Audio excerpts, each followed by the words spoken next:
आशा। तो बॉस इसमें मैंने कराया है हैलोजन डेरिवेटिव के सारे previous year question with MCQ, क्योंकि ऐसे ही मैंने कराया है 1 mark question, 2 mark question, 3 mark question, 4 mark question. So सारे पॉसिबिलिटी ऑफ क्वेश्चंस जो बन सकते हैं हैलोजन डेरिवेटिव्स पे वो हमने इस वीडियो में क्लियर किए हैं। और हाँ, अगर वन शॉट प्लेलिस्ट अब तक देखी नहीं है तो प्लेलिस्ट में जाना है, थोड़ा नीचे स्क्रॉल करना पड़ेगा और one shot playlist of chemistry मिलेगी। 11th और 12th की एक ही प्लेलिस्ट है, तो बॉस वो वन शॉट भी देखना है। और ये रहे सारे previous year questions of halogen derivative. So I hope you enjoy the video and do comment and let me know कि नेक्स्ट चैप्टर कौन सा चाहिए। हाय बच्चों, welcome to our channel Vedantu Maharashtra. आज है day 2 of your PYQ series, जिसमें हम करने वाले हैं पीवाईक्यू का दंगल और ये है second chapter which is the halogen derivative. पहला वाला अभी तक देखा नहीं है तो बॉस बहुत कुछ मिस कर रहे हो, तो चलो हैलोजन डेरिवेटिव पे पूरा चैप्टर करते हैं। आपको पता है पहला क्वेश्चन जो यहां से आता है that is the MCQs. So let us start with MCQs. The type of monohalogen derivative in which halogen atom is attached to sp3 और पड़ोस वाला डबल बॉन्ड है। अब हम सिर्फ राइट आंसर नहीं समझेंगे बल्कि इसका रीजन भी समझेंगे। ध्यान से देखो, ठीक है। अब यहाँ पे हैलोजन जिस कार्बन को लगा है, ध्यान से सुनो, हैलोजन जिस कार्बन को लगा है उसने तो देखो सिंगल बॉन्ड बनाया है। हैलोजन जिस कार्बन को अटैच्ड है उसने तो सिंगल बॉन्ड बनाया है, यानी वो वाला तो बेचारा सिंगल है, sp3 हाइब्रिडाइज। लेकिन असली कांड उसके बाजू वाले ने किया, यानी उसने बना दिया डबल बॉन्ड, यानी वो हो गया आपका sp2। सो हैलोजन जिसको अटैच्ड है वो sp3 है, लेकिन पड़ोस वाला sp2 है, उसको हम बोलेंगे अलाइलिक हैलाइड। क्या बोलेंगे? Allylic halide. So allylic halide का मतलब है हैलोजन जिसको अटैच्ड है उसने सिंगल बॉन्ड फॉर्म किया है sp3, लेकिन जो पड़ोस वाला है उसने डबल बॉन्ड फॉर्म किया है sp2, which is called as your allylic halide. Next, aromatic electrophilic substitution with iodine can be carried out using. बस अगर इलेक्ट्रोफिलिक सब्स्टिट्यूशन करना है और उसमें आयोडीन आपको चाहिए तो यहां पे आपको लगेगा HNO3। क्या लगेगा? HNO3। Next, for the isomeric dihalobenzenes melting point of. अब ध्यान से देखो, वो लोग क्या बोल रहे हैं, अगर डाइहैलोबेंजीन हो, ठीक है, डाइहैलोबेंजीन का मतलब है बेंजीन को अगर दो हैलोजन प्रेजेंट हो, जैसे कि ये हो गया आपका डाइहैलोबेंजीन। अब अगर बेंजीन को दो हैलोजन प्रेजेंट हो तो वो पूछ रहे हैं कि क्या होगा। तो बॉस जो पैरा वाला होगा, पैरा मतलब आप समझते हो, ये देखो पैरा मतलब ऑपोजिट, एक हैलोजन ऊपर एक हैलोजन नीचे। सो पैरा का मतलब है ऑपोजिट। सो अगर ये ऑपोजिट रहा तो इट विल बी मोर। क्यों? क्योंकि अगर वो ऑपोजिट रहा पैरा पे, ये दोनों हैलोजन्स एक दूसरे के रिस्पेक्ट में पैरा पे रहे तो वो ज्यादा स्टेबल होंगे, और अगर वो ज्यादा स्टेबल होंगे तो उसका मेल्टिंग पॉइंट हाई होगा। So what is the right answer? The right answer is para isomers is higher. So benzene ring को अगर दो हैलोजन पड़ोसी पड़ोसी नहीं ऑपोजिट हो, पड़ोसी पड़ोसी मतलब ऑर्थो, अब एक ऊपर एक नीचे, they are opposite to each other, हम बोलेंगे कि वो पैरा है and para is more stable in nature. Clear है सबको? इसीलिए उसका मेल्टिंग पॉइंट ज्यादा है। Next, optical activity of a molecule is associated with. Optical activity मतलब एक घूमेगा क्लॉकवाइज, दूसरा घूमेगा एंटी क्लॉकवाइज। सो ये ऑप्टिकल एक्टिविटी का किस चीज से लेना देना है यार? ये वाला तो मैं तुम लोगों को दूंगी। आपको पता है मैं आपको हर क्वेश्चन में 1 I am going to give you homework, 1 MCQ homework, 1 mark question, 2 mark question का एक होमवर्क। हर क्वेश्चन में से एक तुमको होमवर्क मिलेगा, तो इसका आंसर तुम लोग बताओगे कॉमेंट सेक्शन में। Next, propane nitrile can be prepared by heating. अब देखो, प्रोपेन नाइट्राइल का मतलब है 3 कार्बन, प्रोपेन नाइट्राइल का मतलब है 3 कार्बन। अब ये 3 कार्बन में से एक कार्बन तो आ रहा है आपका KCN में से। देखो आपको प्रोपेन नाइट्राइल बोला है, यानी 3 कार्बन बनाना है। अब ये 3 कार्बन में से एक कार्बन तो KCN का आ रहा है, तो बचे कितने कार्बन? 2 कार्बन। अब 2 कार्बन वाला ऑप्शन कौन सा है इसमें? तो इथाइल ब्रोमाइड विथ KCN। समझ में आया? तो मैं कैसे दिमाग लगाऊंगी? अगर 3 कार्बन बोले हैं, 3 में से 1 कार्बन तो CN का हुआ, फिर इधर आए 2 कार्बन। मान लो इधर मेरे को ब्यूटेन नाइट्राइल बोला होता, ब्यूटेन यानी 4 कार्बन, तो 4 में से 1 कार्बन इधर आया तो इधर आ जाते 3 कार्बन। समझ में आया? So now they have told propane nitrile 1 carbon is coming from KCN, बचे 2 कार्बन, वो दोनों कार्बन इधर आ गए। Done done done done. Okay चलो बढ़े आगे। So the answer is ethyl bromide with alcoholic KCN। The following will react faster by SN1 mechanism। अब boss SN1 mechanism की अगर आप बात करो तो SN1 mechanism का एक ऑर्डर है, वो है 3, 2, 1। मैं ये कैसे याद रखने को बोलती हूँ? SN1 है ना तो 1 से एंड होता है, 3, 2, 1। सो SN1 का ऑर्डर है 3, 2, 1। अब 3, 2, 1 उसका ऑर्डर है, यानी ये सबसे ज्यादा इजीली होगा टर्शरी में। अब ये चारों ऑप्शंस में if you see option number C, ध्यान से देखो ऑप्शन नंबर सी का स्ट्रक्चर कैसा है। तो ऑप्शन सी का स्ट्रक्चर है 2 chloro 2 methyl. Now you can see क्या हो रहा है, क्लोरीन जिस कार्बन को अटैच्ड है वो और 3 कार्बन को अटैच्ड है, क्लोरीन जिस कार्बन को अटैच्ड है वो और 3 कार्बन को अटैच्ड है, यानी आपका ऑप्शन सी हुआ tertiary. And because it is tertiary उसमें SN1 ज्यादा फास्ट होगा। क्लियर है सबको? सो SN1 ज्यादा फास्ट होगा सी में, क्योंकि उसका ऑर्डर है टर्शरी, सेकेंडरी और प्राइमरी, और ऑप्शन सी है टर्शरी। क्लियर है? चलो देन बढ़े आगे। नेक्स्ट, अब इसमें major product of the following reaction. अब ये फॉलोइंग रिएक्शन में हो क्या रहा है देखो, CH3 दे दिया, नहीं CH3 CH2 दे दिया और उसके साथ दे दिया MgBr। अब इसके साथ दे दिया NH3। अब ध्यान से देखो क्या होगा, ये जो CH3 CH2 है, NH3 में से एक H उसको जाएगा, CH3 CH2 जो है NH3 में से एक H उसको चला गया, यानी एक H इधर चला गया, तो ये हो गया CH3 CH3। अब मुझे बताओ क्या क्या बचा है?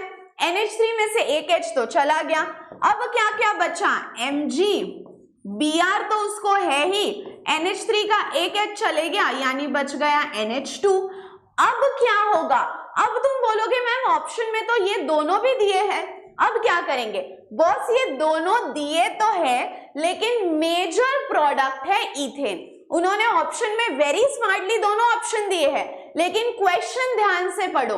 दे have asked you the major product, आणि बॉस मेजर कोण असतं? तर मेजर आहे CH3 CH3। क्लियर है क्या किया मैंने रिएक्शन में? CH3 CH2 MgBr था, एक H चले गया इसको, तो वो हो गया CH3 CH3। अब NH3 के पास एक H तो बचा ही नहीं, तो MgBr और उसके साथ आ गया NH2। क्लियर है बॉस? चलो जाए अगले क्वेश्चन पे। नेक्स्ट, ओके, ये हो गए आपके MCQs जो यहां से इंपॉर्टेंट है और PYQs है। Now we are going to the 1 mark question which are called as very short answers which are your 1 mark। 1 mark के लिए है।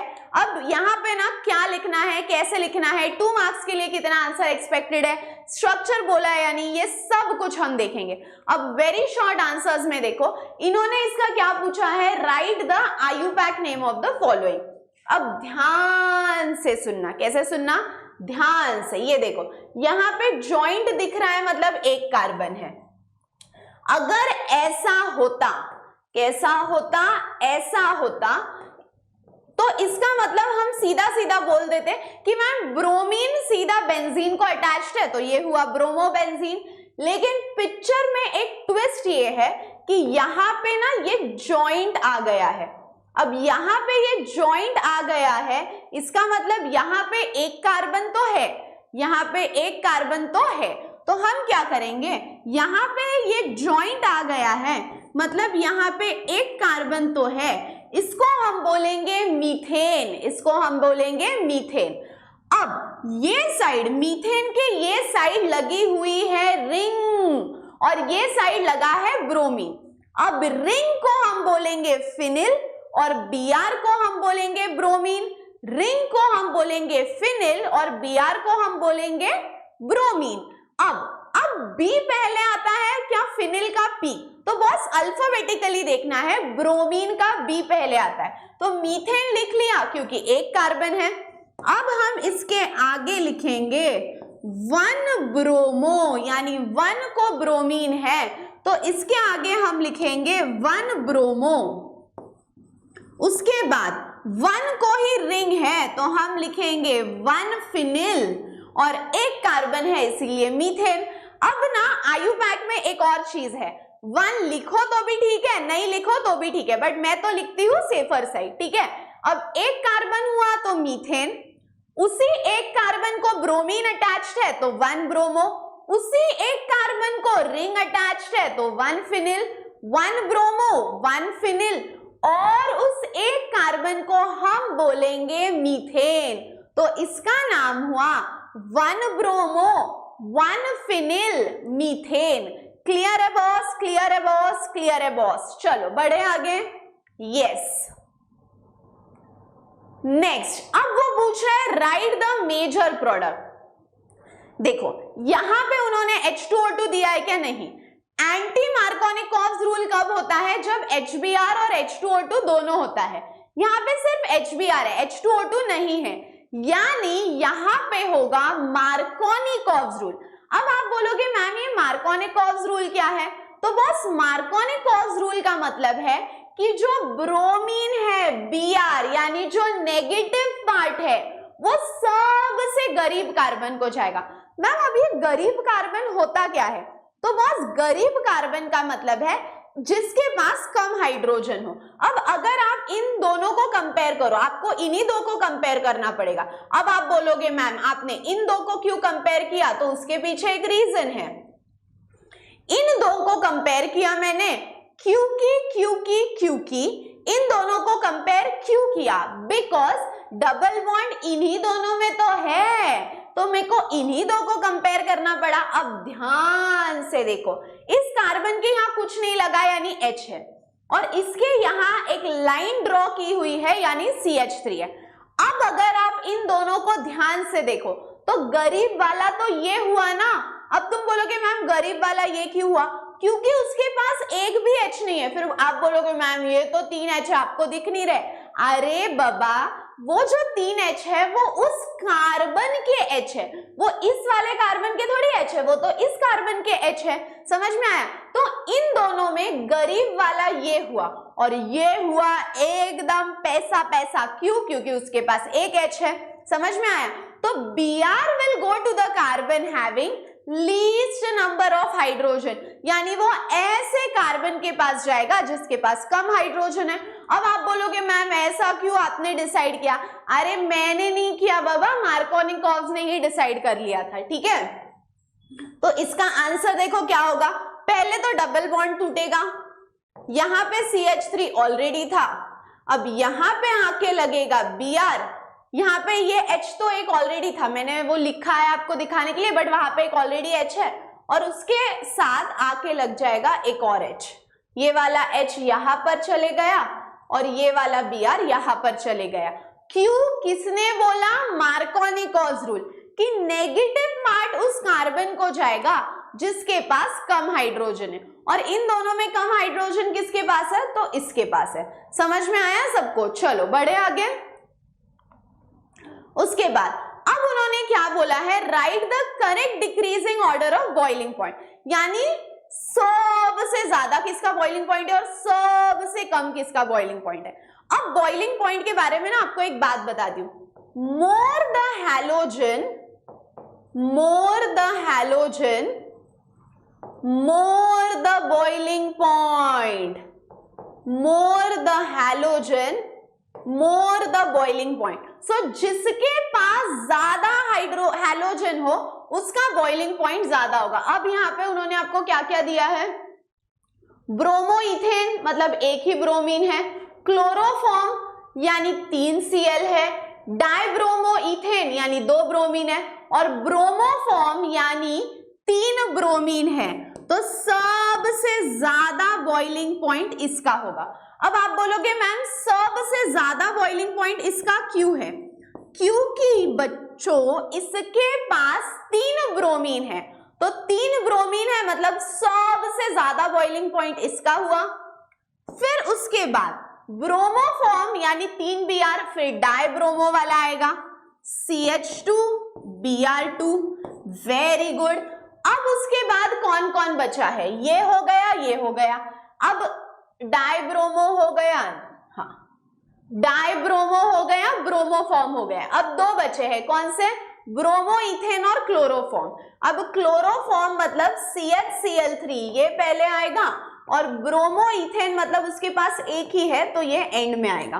समझ में आया? सो क्लोरोफॉर्म इसके पहले क्यों आया? क्योंकि क्लोरीन के पास 3 क्लोरीन है ना। फिर बोलोगे मैम इसको स्टार्टिंग में ही क्यों नहीं लिया? नहीं, ब्रोमीन ज्यादा रिएक्टिव है एज कंपेयर टू क्लोरीन, तो ये 2 ब्रोमीन इन 3 क्लोरीन से भी ज्यादा रिएक्टिव है। सो ब्रोमोफॉर्म, फिर डाइब्रोमो, फिर ये एक जो है ये 3 के ऊपर जीत नहीं पाता, तो फिर आता है क्लोरोफॉर्म और फिर आता है ब्रोमो इथेन। ठीक है, बट यहां पे आप क्या याद रखोगे? More the halogen more the boiling point. So सबसे ज्यादा इसका है और सबसे कम इसका है। डन? चलो, all these are your 1 mark question. Okay, next, right the IUPAC name of product be in the reaction. अब ध्यान से देखो, ठीक है। अब यहां पे उन्होंने आपको दिया है C2H5OH और फिर यहां पे दिया है NaBr और H2SO4। अब तुमको ना एक जुगाड़ बताती हूँ, ठीक है। जब जब तुमको NaBr दिखेगा, ध्यान से सुनो, जब जब NaBr दिखेगा आंखें बंद करो और OH निकाल के Br लगा दो, तो ये हो गया C2H5Br। परफेक्ट। फिर उसके बाद आया NaI। अब तुमको पता है NaI कौन सी रिएक्शन है? इसको मैं बोलती हूं नई वाली रिएक्शन। मैम नई रिएक्शन का मतलब क्या है? तो नई वाली रिएक्शन का मतलब है ये है फिंकलस्टन रिएक्शन जिसमें आयोडीन मिलता है। तो जब मैं बोलूं नई वाली रिएक्शन कौन सी है, तो तुम बोलोगे मैम फिंकलस्टन रिएक्शन, क्योंकि फिंकलस्टन में बनता है आयोडीन। समझ में आया बॉस? अब देखो प्रोडक्ट क्या बनेगा, ये वाला Na+ और ये वाला Br-, Na+Br-,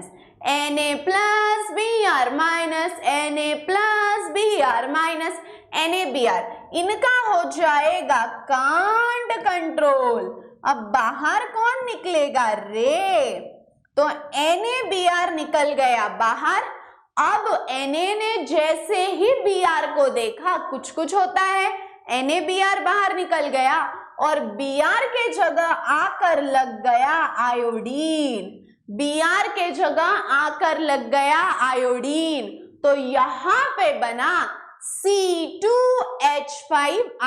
इसका नाम है, आपको प्रोडक्ट का नाम पूछा है ना, ये देखो, ये NaBr में नीचे लिख देती हूँ क्योंकि जगह नहीं है ना, इसका नाम भी तो लिखना है, आइडोइथेन, और कॉमन नेम है इथाइल आयोडाइड। समझ में आया क्या? Very good. क्लियर है, क्लियर है, क्लियर है, क्लियर है? यस और नो, यस और नो, यस और नो। चलो, सो C2H5OH है, NaBr है, OH के जगह Br, फिर हमने ले लिया NaI, नई वाली रिएक्शन। बाहर कौन निकला रे?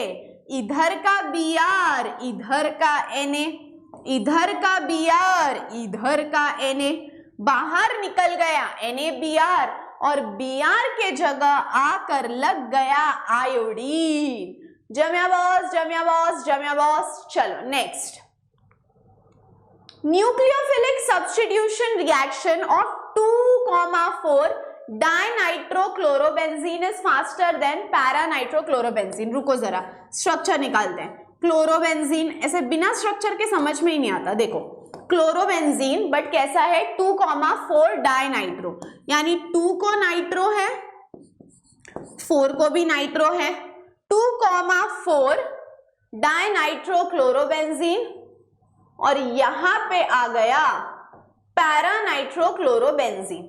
अब वो बोल रहे हैं, क्या बोल रहे हैं? तो बॉस अब वो बोल रहे हैं कि जो न्यूक्लियोफिलिक रिएक्शन है, यानी ये क्लोरीन को अपने को निकालना है, तो ये क्लोरीन को हम इजीली निकाल सकते हैं 2,4 डाइनाइट्रो वाले में, और पैरा वाले में आसानी से वो निकलता ही नहीं है।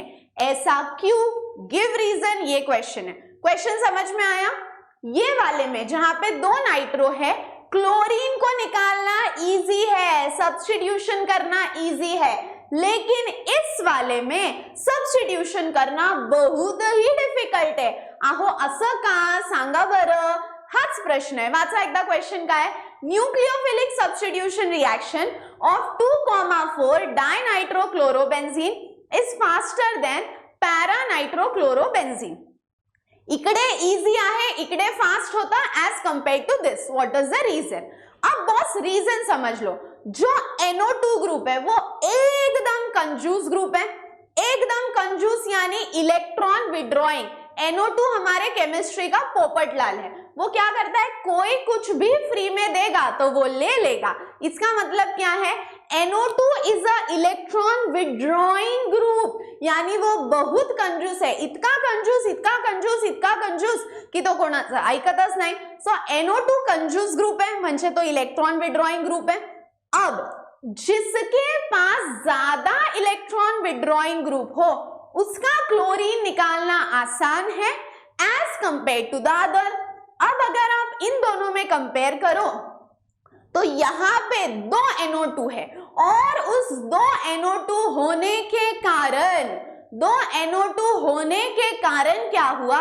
ये क्लोरीन को रिप्लेस करना इजी है क्योंकि 2 इलेक्ट्रॉन विड्रॉइंग ग्रुप है, लेकिन यहां पे सिर्फ 1 इलेक्ट्रॉन विड्रॉइंग ग्रुप है, तो इस वाले क्लोरीन को निकालना डिफिकल्ट है। चलो अब हम इसका आंसर लिखेंगे। Nitro group is a electron withdrawing group. Nitro group is a electron withdrawing group. If more electron withdrawing groups are present, अगर ज्यादा इलेक्ट्रॉन विड्रॉइंग ग्रुप्स हो तो क्या होगा?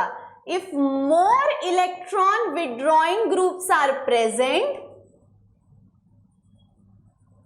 if more electron withdrawing groups are present,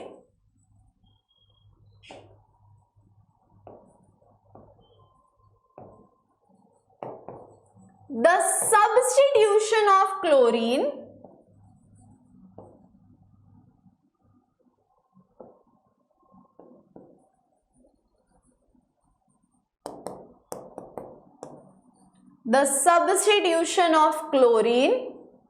और chlorine लिखने से अच्छा हम लिखेंगे न्यूक्लियोफाइल, और the substitution of nucleophile becomes faster. समझ में आया?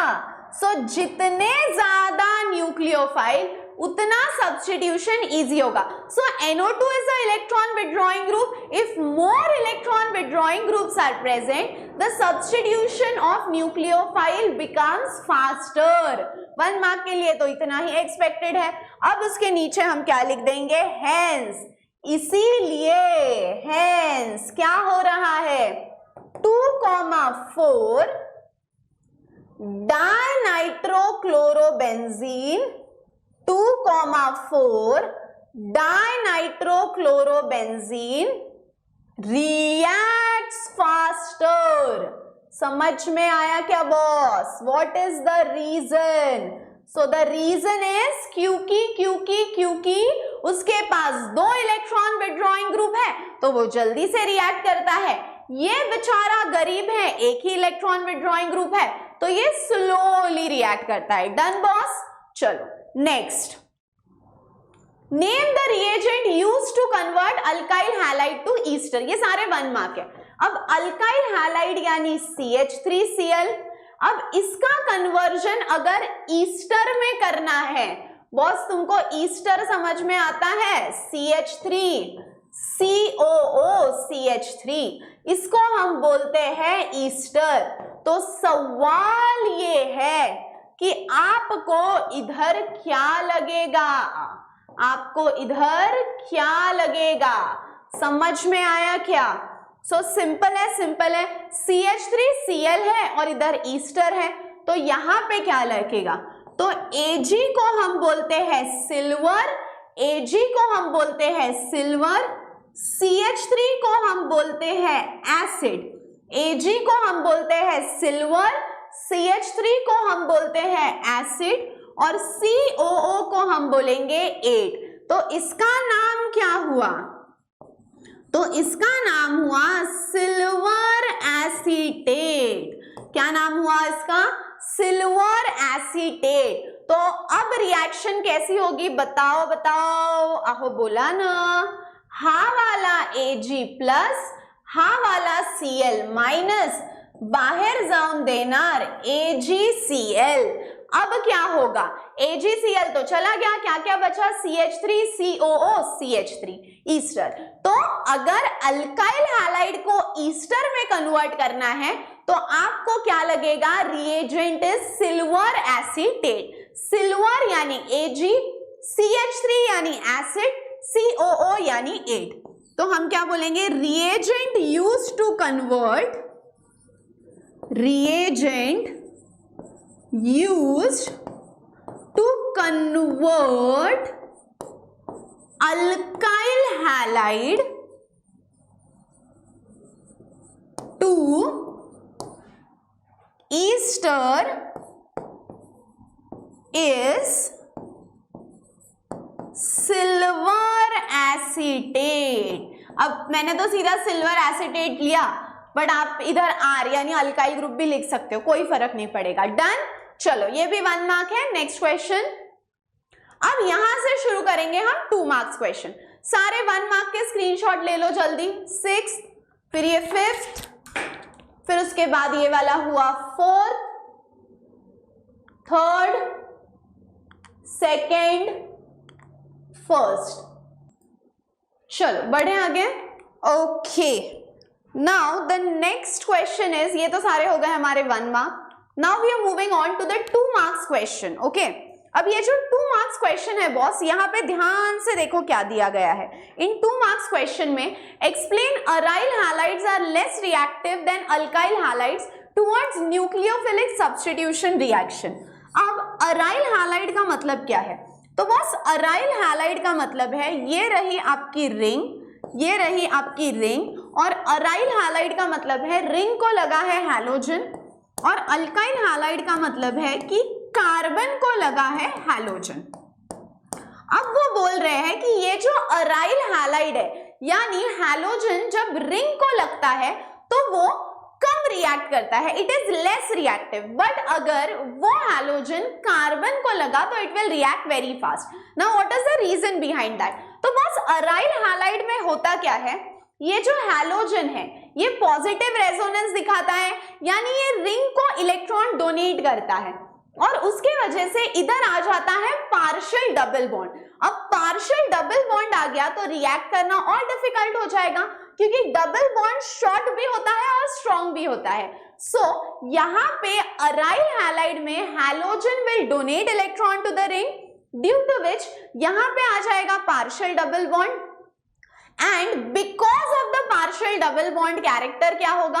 Because of the partial double bond character वो बॉन्ड बन जाएगा स्ट्रॉन्ग, और बिकॉज वो स्ट्रॉन्ग हो गया अब उसको रिएक्ट करना बहुत डिफिकल्ट हो जाएगा। अब हम इसको कैसे लिखेंगे? In aryl halide halogen shows, क्या दिखाता है हैलोजन? तो बॉस हैलोजन दिखाता है positive resonance, halogen shows positive resonance, जिसके वजह से क्या हो रहा है? ड्यू टू विच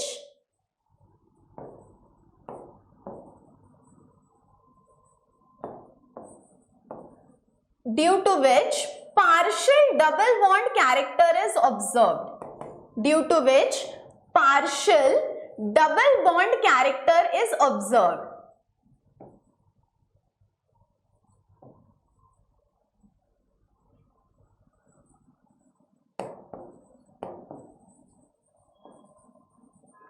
अब partial double bond character observe हुआ, ये पहला रीजन है कि अगर हैलोजन चला गया तो partial double bond character is observe.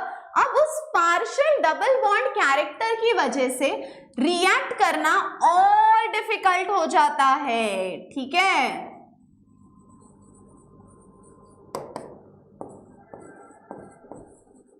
और जो डबल बॉन्ड है वो होता है छोटू सा यानी शॉर्ट, और वो स्ट्रॉन्ग भी होता है। तो इसको हम कैसे लिखेंगे? Double bond is short and strong. Double bond is short and strong due to which जिसके वजह से क्या हुआ? Due to which halogen can not react faster. समझ में आया सबको? सो पहला रीजन कि ये जो अराइल हैलाइड का हैलोजन है ये इलेक्ट्रॉन डोनेट करता है, so it shows partial double bond character. अब डबल बॉन्ड होता है छोटू सा, शॉर्ट एंड स्ट्रॉन्ग, तो उसको रिएक्ट करना और डिफिकल्ट हो जाता है। बढ़े आगे, चलो next. Explain the reaction of haloarene with sodium metal. यार हैलोअरीन मतलब अगर हैलोजन को रिंग लगी हो या रिंग को हैलोजन लगा हो, हैलोअरीन। अब आपको क्या करना है ना, यहाँ पे आपको दो क्लोरोबेंजीन लेने हैं। अब 2 क्लोरोबेंजीन विद सोडियम मेटल बोला है। अब अगर 2 क्लोरोबेंजीन बोला है तो सोडियम मेटल के भी आपको 2 यूनिट्स लेने हैं, और यहाँ पे आपको कैटलिस्ट लेना है dry ether. So take 2 units of chlorobenzene, 2 units of sodium. अब एक सोडियम एक क्लोरीन NaCl, दूसरा सोडियम दूसरा क्लोरीन, twice NaCl। अब यहां से 2 NaCl तो बाहर निकल गए। अब क्या क्या बचा है? 2 NaCl बाहर निकल गए, अब 2 रिंग बचे हैं, ये एक रिंग, ये एक रिंग। अब ये जो 2 रिंग है इनको हम बोलेंगे बाइफिनिल। क्या बोलेंगे हम इनको? बाइफिनिल। सो क्लोरोबेंजीन है और बीच में 2 यूनिट्स ऑफ सोडियम, एक Na एक Cl NaCl, दूसरा Na दूसरा Cl, ट्वाइस NaCl। अब क्या क्या बचा? 2 रिंग साथ में आए, उन्होंने बना दिया बाइफिनिल। अब आप बोलोगे मैम एक रिंग बड़ी लग रही है एक रिंग छोटी। अरे वो ड्रॉ करने में वैसी हो गई, कोई बड़ी छोटी नहीं है इसमें, ठीक है। चलो next. Give reason though alkyl halides are moderately polar, they are insoluble in water. तो सवाल ये है, ध्यान से देखो, ये है अल्काइल हॅलाइड और ये है वॉटर। वॉटर म्हणजे काय असतं? पाणी। ते काय सांगतायत बघा की हे जे पाणी आहे ह्या पाण्यामध्ये अल्काइल हॅलाइड का डिसॉल्व होत नाही? What is the reason behind that? Why are alkyl halides insoluble in water? देखिए बघा, सिंपल रीजन है, वाटर के पास एक शक्ति होती है। पता है क्या शक्ति है वाटर के पास? तो वाटर के पास शक्ति है to make hydrogen bond. So water has the ability to make hydrogen bond, लेकिन ये जो हाइड्रोजन बॉन्ड का ब्रह्मास्त्र है ये बेचारे अल्काइल हैलाइड के पास नहीं है। So alkyl halide can not make hydrogen bond जैसे वाटर कैन मेक, ये पहला reason. So alkyl halide hydrogen bond ही नहीं बना पाता, तो वो बोलता है मुझे पानी के साथ दोस्ती नहीं करनी है, so it is insoluble in water. That is the first reason. Now coming to the second reason. अब ये जो अल्काइल हैलाइड है, यानी ये जो अल्काइल हैलाइड के यूनिट्स है, इनका आपस में बॉन्ड इतना स्ट्रॉन्ग होता है, इतना स्ट्रॉन्ग होता है की वो बोलते हैं माझं आणि तिचं तर खूप जमतं, मग मी दुसऱ्यासोबत जाऊन बॉन्ड का फॉर्म करू? जर दोघं एक दुसऱ्यामध्ये खूप खुश आहे मग त्याची नजर दुसरीवर का जाणार? कारण तो तर तिच्या वाली सोबत भरपूर खुश आहे। हो कि नहीं?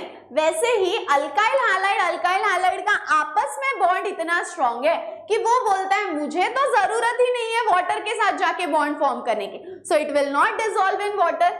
अब मैंने आपको दो रीजंस बता दिए।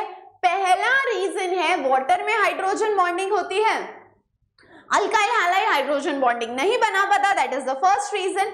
And the second reason is कि अल्काइल हैलाइड का बॉन्ड आपस में इतना strong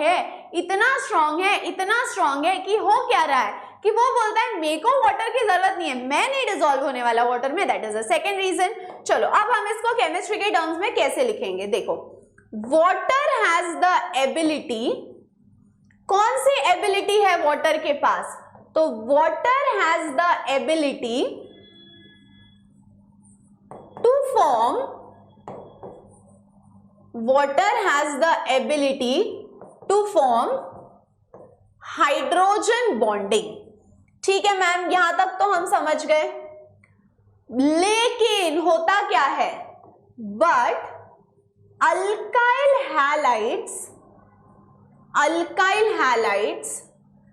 cannot form hydrogen bonding, alkyl halides cannot form hydrogen bonding, ये पहला रीजन हुआ।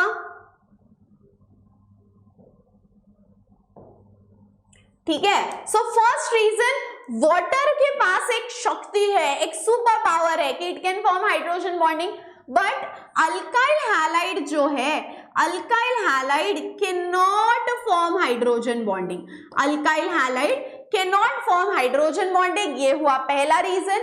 अब आता है दूसरा रीजन, अब the intermolecular force between alkyl halide, दो अल्काइल हैलाइड्स में का जो फोर्स है वो बहुत स्ट्रांग है, इसीलिए वो वाटर के साथ जाके बॉन्ड नहीं बना पाता, तो इसको हम क्या लिखेंगे, second reason. First reason is hydrogen bonding, अब second reason the intermolecular force लिखो या फोर्सेस लिखो, मल्टीपल होते हैं ना, the intermolecular forces between two alkyl halides, the intermolecular forces between two alkyl halides is strong as compared to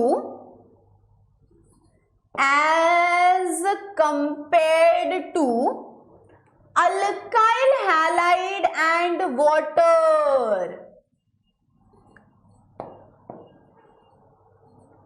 as compared to alkyl halide and water। so जितना alkyl halide का आपस में bond strong होता है वो बहुत ज्यादा strong होता है, सो अल्काइल हैलाइड और वाटर का बॉन्ड उतना स्ट्रांग नहीं बन पाता, इसीलिए अल्काइल हैलाइड एंड वाटर का बॉन्ड आपस में उतना स्ट्रांग नहीं बन पाता। अल्काइल हैलाइड का तो बॉन्ड स्ट्रांग ही है, that is why they do not dissolve in water. The intermolecular forces between two alkyl halide is strong as compared to alkyl halide and water, और इसके वजह से, इन दो रीजंस की वजह से alkyl halide is insoluble in water, alkyl halide is insoluble in water। समझ में आया? सो पहला reason it can not form hydrogen bonding, और दूसरा रीजन अल्काइल हैलाइड का बॉन्ड आपस में इतना स्ट्रांग है कि वो वाटर के साथ उतना स्ट्रांग बना ही नहीं पाता, hence alkyl halides are insoluble in water. बढ़े अगले के पास, explain the optical activity of 2-chlorobutain। अब हम ये कैसे लिखेंगे, देखो यहां पे आ गया CH3, यहां पे आ गया Cl, यहां पे आ गया C2H5 और यहां पे आ गया H। देखो डन। अब ध्यान से देखो, ये एक कार्बन, ये दूसरा कार्बन, 2 कार्बन हुए, और ये 2 3 4 कार्बन हुए। सो 1 2 3 4 4 कार्बन, लेकिन 1 2 सेकेंड कार्बन को क्लोरीन लगा है, तो 2-chlorobutain। इसका ऑप्टिकल एक्टिविटी बोल दिया तो इसका मतलब है यहां पे निकाल दो ऐसा ऐसा ऐसा मिरर, और इसी का मिरर इमेज निकाल दो यहां पे, CH3 Cl C2H5 और यहां पे आ जाएगा H। ये हो गया ऑप्टिकल एक्टिविटी ऑफ 2-chlorobutain। अब ऐसा ही ऑप्टिकल एक्टिविटी आपको वो लोग लैक्टिक एसिड का भी बोल सकते हैं। किसका बोल सकते हैं? लैक्टिक एसिड का। तो मैंने बोला ना कुछ कुछ क्वेश्चंस मैं आपको यहाँ पे लिख के देने वाली हूँ which you guys have to try. तो जैसे मैंने आपको ऑप्टिकल एक्टिविटी ऑफ 2-chlorobutain बोला है, वैसे मैंने एक पेपर में देखा था, उन्होंने पूछा था show the optical activity of lactic acid. किसका ऑप्टिकल एक्टिविटी दिखाओ? Lactic acid. मैं ही करके दिखाऊं क्या? रहने दो, मैं ही करके दिखाती हूँ। हाँ, ब्लैंक वाले स्लाइड पे करके दिखाती हूँ। देखो लैक्टिक एसिड का कैसा होगा।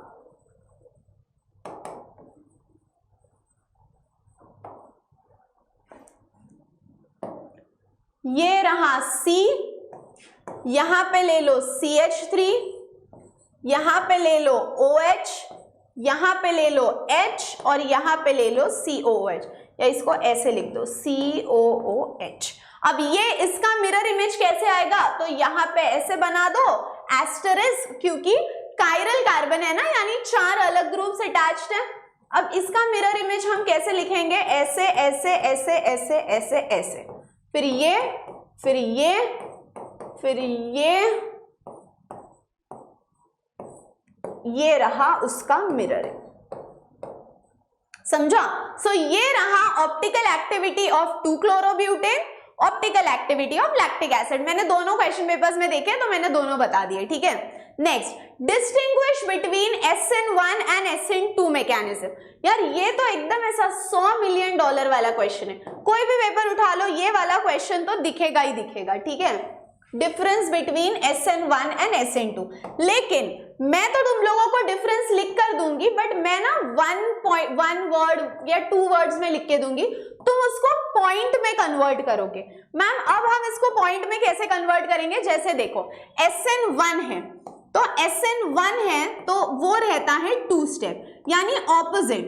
तो तुम कैसे याद रखोगे? अगर 1 है, SN1 है तो ऑपोजिट रहेगा 2 स्टेप, और SN2 है तो ऑपोजिट रहेगा 1 स्टेप। ठीक है, डन यहां तक? सो सिंपल है।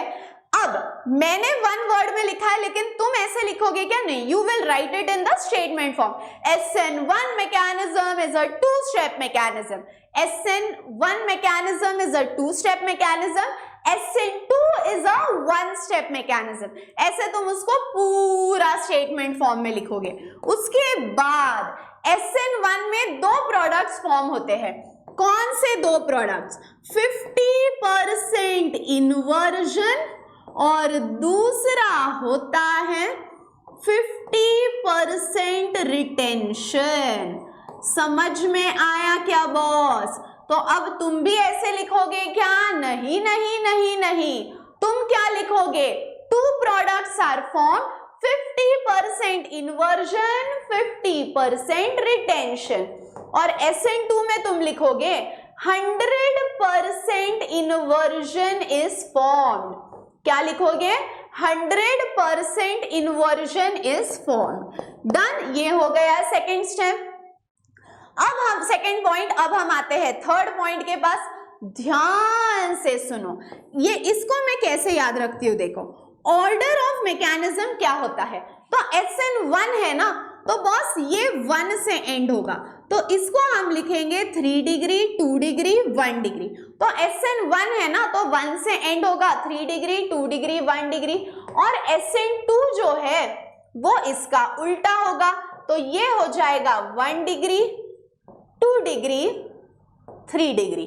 सो SN1 है तो 3 2 1, 1 से एंड होगा, और SN2 है तो उल्टा 1 2 3। उसके बाद SN1 क्यों बोले हम इसको? तो बॉस SN1 का मतलब है इट इज यूनिमॉलिक्यूलर। SN1 मतलब यूनिमॉलिक्यूलर, और SN2 को हम बोलेंगे बायमॉलिक्यूलर। अब आप बोलोगे मैम इसको यूनिमॉलिक्यूलर क्यों बोल दिया? अब इसके पीछे भी एक वजह है। What is the reason uni क्यों बोल दिया? क्योंकि ये रिएक्शन का जो रेट है, ये रिएक्शन की जो स्पीड है, वो सिर्फ एक ही चीज पे डिपेंड करेगी, विच इज द सबस्ट्रेट।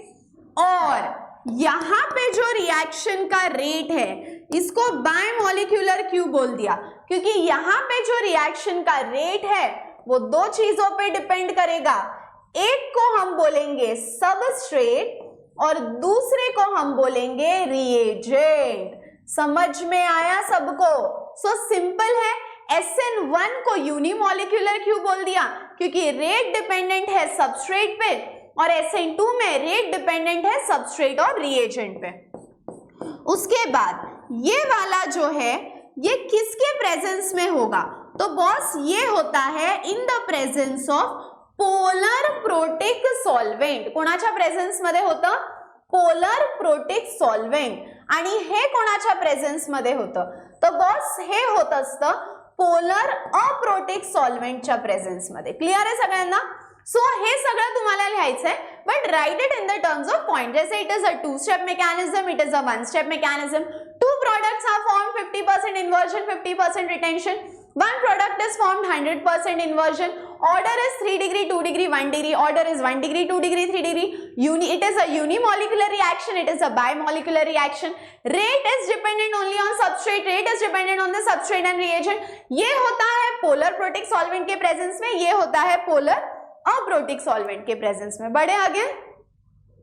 उसके बाद next, explain primary benzylic halide shows higher reactivity by SN1 mechanism as other primary alkyl halide। इसका ना मैं आपको लिख के ही समझा देती हूँ ताकि लिखने में टाइम ना जाए। अब ये सारे हो गए हमारे 2 marks question. Now we are moving on to the 3 mark questions of halogen. Okay, चलो देखो, explain the factors affecting SN1 and SN2 mechanism. तो बस 3 चीजें हैं जिसके वजह से SN1 SN2 अफेक्ट हो सकता है। सो कौन सी 3 चीजें हैं? सबसे पहली चीज जिससे अफेक्ट हो सकता है, that is the nature of substrate. That is the nature of substrate. अब नेचर ऑफ सबस्ट्रेट में हम क्या लिखेंगे? सो 3 चीजें हैं जिसपे SN1 और SN2 अफेक्ट हो सकता है। अब नेचर ऑफ सबस्ट्रेट पे कैसे अफेक्ट होगा? देखो, जो SN1 है उसका ऑर्डर है 3 to 1 और जो SN2 है उसका ऑर्डर है 1 to 3। सो सिंपल बात है, अगर SN1 होगा तो वो 3 डिग्री में ज्यादा होगा और SN2 होगा तो वो 1 डिग्री में ज्यादा प्रायोरिटी पे होगा। सो नेचर ऑफ सबस्ट्रेट में हम कैसे लिखेंगे? SN1 is more favourable in tertiary, order is 3 to 1, और SN2 is more favorable in primary, so order is 1 to 3. So it depends on the nature of the substrate. अब हम इसको कैसे लिखेंगे? In SN1 mechanism, in SN1 mechanism, SN1 mechanism में क्या होगा? In SN1 mechanism, order of reaction is, in SN1 reaction, SN1 mechanism, order of reaction is tertiary, secondary and primary। तो इसमें हम लिखेंगे hence it is more favorable in, hence it is more favorable, या तो ऐसे लिखो hence it easily takes place, ताकि आपको याद रहे, hence it easily takes place in tertiary, tert लिखा आप समझ जाना, in tertiary alkyl halide as compared to primary। tertiary alkyl halide as compared to primary। ठीक है, फिर उसके बाद अब हम इसको कैसे लिखेंगे? उल्टा होता है SN2 में, तो इसको हम लिखेंगे इन SN2 mechanism primary alkyl halide, in SN2 mechanism primary alkyl halide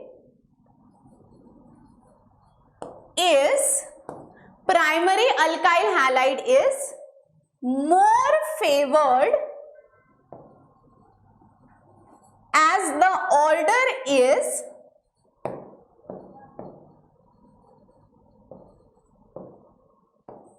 primary, secondary, tertiary. So पहला है it depends on the nature of the substrate. अब दूसरा रीजन क्या है, मैंने बताया था ना 3 रीजन है. सो नेचर पे डिपेंडेंट है. दूसरा न्यूक्लियोफिलिसिटी. अब इसको ना आप नेचर ऑफ रिएजेंट बोलकर भी लिखोगे तो भी चलेगा. नेचर ऑफ रिएजेंट लिख लो या न्यूक्लियोफिलिसिटी लिख लो.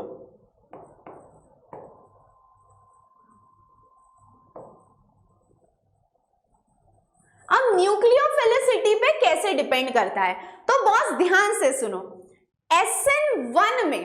SN1 में जो न्यूक्लियोफाइल आके अटैक करता है वो कंपैरेटिवली थोड़ा वीक हो तो चलेगा, लेकिन SN2 में जो न्यूक्लियोफाइल आके रिएक्ट करता है that has to be strong. तो इसको हम कैसे लिखेंगे देखो. In SN1 mechanism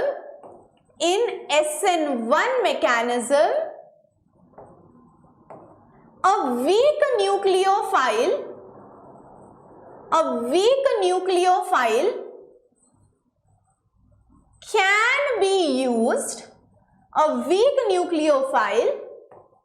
can be used whereas in SN2 mechanism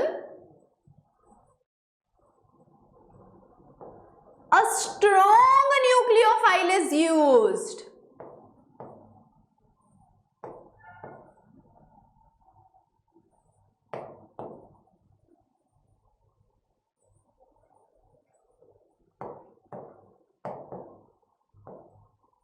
समझ में आया?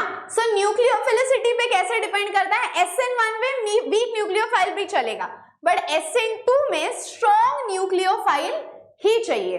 अब न्यूक्लियोफिलिसिटी के बाद आएगा सॉल्वेंट पोलैरिटी. अब सॉल्वेंट पोलैरिटी में हम क्या याद रखेंगे, तो ध्यान से सुनना. सॉल्वेंट पोलैरिटी में क्या होगा, जो अपना SN1 है वो होता है पोलर प्रोटिक सॉल्वेंट के वजह से. सो SN1 requires polar protic solvent, लेकिन जो SN2 है उसको लगेगा पोलर अप्रोटिक सॉल्वेंट. तो हम यहां पे लिखेंगे SN1 is carried out in the presence of, किसके प्रेजेंस में होगा, in the presence of polar protic solvent. In the presence of polar protic solvent, whereas SN2 is carried out, किसके presence में, SN2 is carried out in the presence of polar aprotic solvent. समझ में आया?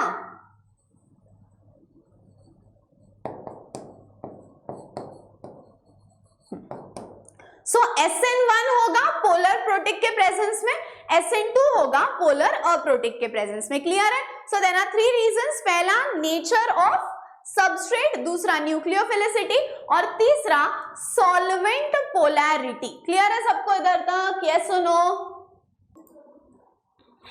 चलो बढ़े आगे. Okay, now we'll move on to the next question. ये तो क्लियर है सब लोगों को? Yes, this is clear. Factors affecting SN1 and SN2. Next, explain aqueous alkaline hydrolysis of tertiary butyl bromide. अब देखो tertiary बोला है, मतलब in short they have asked you SN1 mechanism. tertiary बोल दिया है तो in short they have asked you SN1 mechanism. अब मैं एक काम करने वाली हूँ, ये पूरा का पूरा SN1 mechanism आपको डिटेल में समझाने वाली हूँ. पूरा का पूरा SN1 मैकेनिज्म डिटेल में समझाऊंगी. अब ये होता कैसे है, तो देखो टर्शियरी ब्यूटाइल ब्रोमाइड बोल दिया है, तो ये रहा आपका Br, ये रहा आपका Br फिर उसके बाद यहाँ पे एक लगा दो CH3, यहाँ पे एक लगा दो CH3, उसके बाद यहाँ पे एक और CH3 और यहाँ पे एक और CH3। तो ये हो गया आपका टर्शरी ब्यूटाइल ब्रोमाइड, ये हो गया आपका टर्शरी ब्यूटाइल ब्रोमाइड। अब एक्वियस हाइड्रोलिसिस बोला है, तो स्टेप 1 में क्या होगा? स्टेप 1 में यहाँ पे एक सॉल्वेंट आपको यूज करना है और SN1 में मैंने आपको बताया था कौन सा सॉल्वेंट यूज करोगे, पोलर प्रोटिक सॉल्वेंट। अब ये जो SN1 वाली स्टेप है इसमें होता क्या है बॉस, ये SN1 वाली स्टेप में ये Br माइनस बाहर निकल गया, SN1 वाली स्टेप में Br माइनस बाहर निकल गया। अब जब तक Br अटैच था स्ट्रक्चर पीछे बेंड था, अब जैसे ही Br छोड़कर चला गया तो ये स्ट्रक्चर कैसा होगा, CH3 CH3 और ये रहा CH3। अब Br उसको छोड़कर चला गया तो इस पे आ जाएगा पॉजिटिव चार्ज, इस पे आ जाएगा पॉजिटिव चार्ज, तो इसको हम बोलेंगे कार्बोकेटायन, इसको हम बोलेंगे कार्बोकेटायन। सो स्टेप 1 में हुआ क्या, ब्रोमीन छोड़कर चला गया। अब ब्रोमीन छोड़कर चला गया इसीलिए स्ट्रक्चर ऐसा था, अब वो रिलैक्स हो गया और कार्बन हैविंग पॉजिटिव चार्ज बन गया, इसको हम बोलेंगे कार्बोकेटायन, इसको हम बोलेंगे कार्बोकेटायन। और ये जो स्टेप 1 है, इस स्टेप 1 का नाम है फॉर्मेशन ऑफ कार्बोकेटायन। अब स्टेप 2 में क्या होगा, स्टेप 2 में ये देखो, ये है आपका कार्बोकेटायन। अब इस कार्बोकेटायन पर एक्वियस हाइड्रोलिसिस बोला है, यानी ये अटैक करेगा OH माइनस। अब ये OH माइनस कहां से अटैक करेगा, अब OH माइनस बोलता है मेरे पास दो ऑप्शंस है रिएक्ट करने के लिए, एक हो सकता है फ्रंट अटैक और एक हो सकता है बॅक अटॅक। अब वो बोलेगा की अरे यार माझ्याकडे तर 2 चान्स आहे, मग मी रिस्क का घेऊ, मी दोन्हीकडून अटॅक करतो। आता जर या OH ने फ्रंट अटॅक केला, अगर OH ने फ्रंट अटैक कर दिया तो स्ट्रक्चर कहां पे बेंड हो जाएगा, बैक साइड। अब यहाँ पे जो स्ट्रक्चर बना है वो बिल्कुल पहले जैसा स्ट्रक्चर बना है, इसीलिए हम इसको बोलेंगे 50% रिटेंशन। क्या बोलेंगे हम इसको, 50% रिटेंशन। और फिर ये एक ऑप्शन हुआ, दूसरा ऑप्शन कि ये जो OH है ये बैक साइड से अटैक करेगा। अब अगर OH ने बॅक साइड अटॅक किया तर आता हे स्ट्रक्चर कुठे बेंड होणार, तर जर फ्रंट अटॅक केला तर स्ट्रक्चर मागे बेंड झालं, बॅक अटॅक केला तर स्ट्रक्चर पुढे बेंड झालं। इसको हम बोलेंगे 50% इन्वर्जन, क्योंकि अब तो ये स्ट्रक्चर पूरा उल्टा बन गया।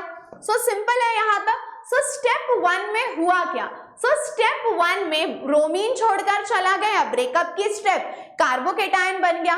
स्टेप 2 में OH ने आके अटॅक कर दिया, फ्रंट अटॅक किया तो बनेगा रिटेंशन, मागून अटॅक केला तर बनेगा इन्वर्जन। अब ये जो ब्रेकअप वाली स्टेप है, बेचारी ब्रेकअप वाली स्टेप तो स्लो होती है, तो हम बोलेंगे स्टेप 1 इज स्लो, लेकिन नया बॉन्ड बनने की जो प्रोसेस है वो तो बहुत जल्दी शुरू हो जाती है।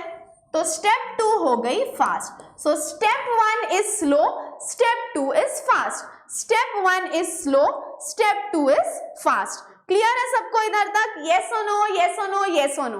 अब ये जो स्टेप 1 है, स्टेप 1 का नाम मैंने क्या बोला, बताओ क्या नाम बोला स्टेप 1 का, स्टेप 1 का नाम मैंने बोल दिया फॉर्मेशन ऑफ कार्बोकेटायन। क्या नाम बोल दिया, फॉर्मेशन ऑफ कार्बोकेटायन। स्टेप 1 में मैंने बोल दिया फॉर्मेशन ऑफ कार्बोकेटायन, यहां तक तो समझ गया क्योंकि कार्बोकेटायन बन गया। अब स्टेप 2 को हम क्या नाम देंगे, तो स्टेप 2 को हम बोलेंगे फॉर्मेशन ऑफ न्यूक्लियोफाइल। तो यहां पे आप लिख लो, या अटैक ऑफ न्यूक्लियोफाइल, फॉर्मेशन नहीं, अटैक ऑफ न्यूक्लियोफाइल। समझ में आया सबको इधर तक, yes or no, yes or no, yes or no। so step 1 formation of carbocation और step 2 attack of nucleophile. Clear है सबको इधर तक? सो स्टेप 1 में ब्रोमीन छोड़कर चला गया, रिलैक्स स्ट्रक्चर बन गया कार्बोकेटायन। स्टेप 2 में OH ने रिएक्ट कर दिया, बैक अटैक किया, पीछे से किया तो इन्वर्जन, सामने से किया तो रिटेंशन। अब हम इसको एक्सप्लेन भी करेंगे, बस इतना लिख के काफी नहीं है। उन्होंने क्या बोला? Explain aqueous alkaline hydrolysis of tertiary butyl bromide. अब हम इसको एक्सप्लेन करते हुए क्या क्या पॉइंट्स लिखेंगे, ध्यान से देखो। ये होता कैसे है? तो इट टेक्स प्लेस बाय, होता कैसे है ये?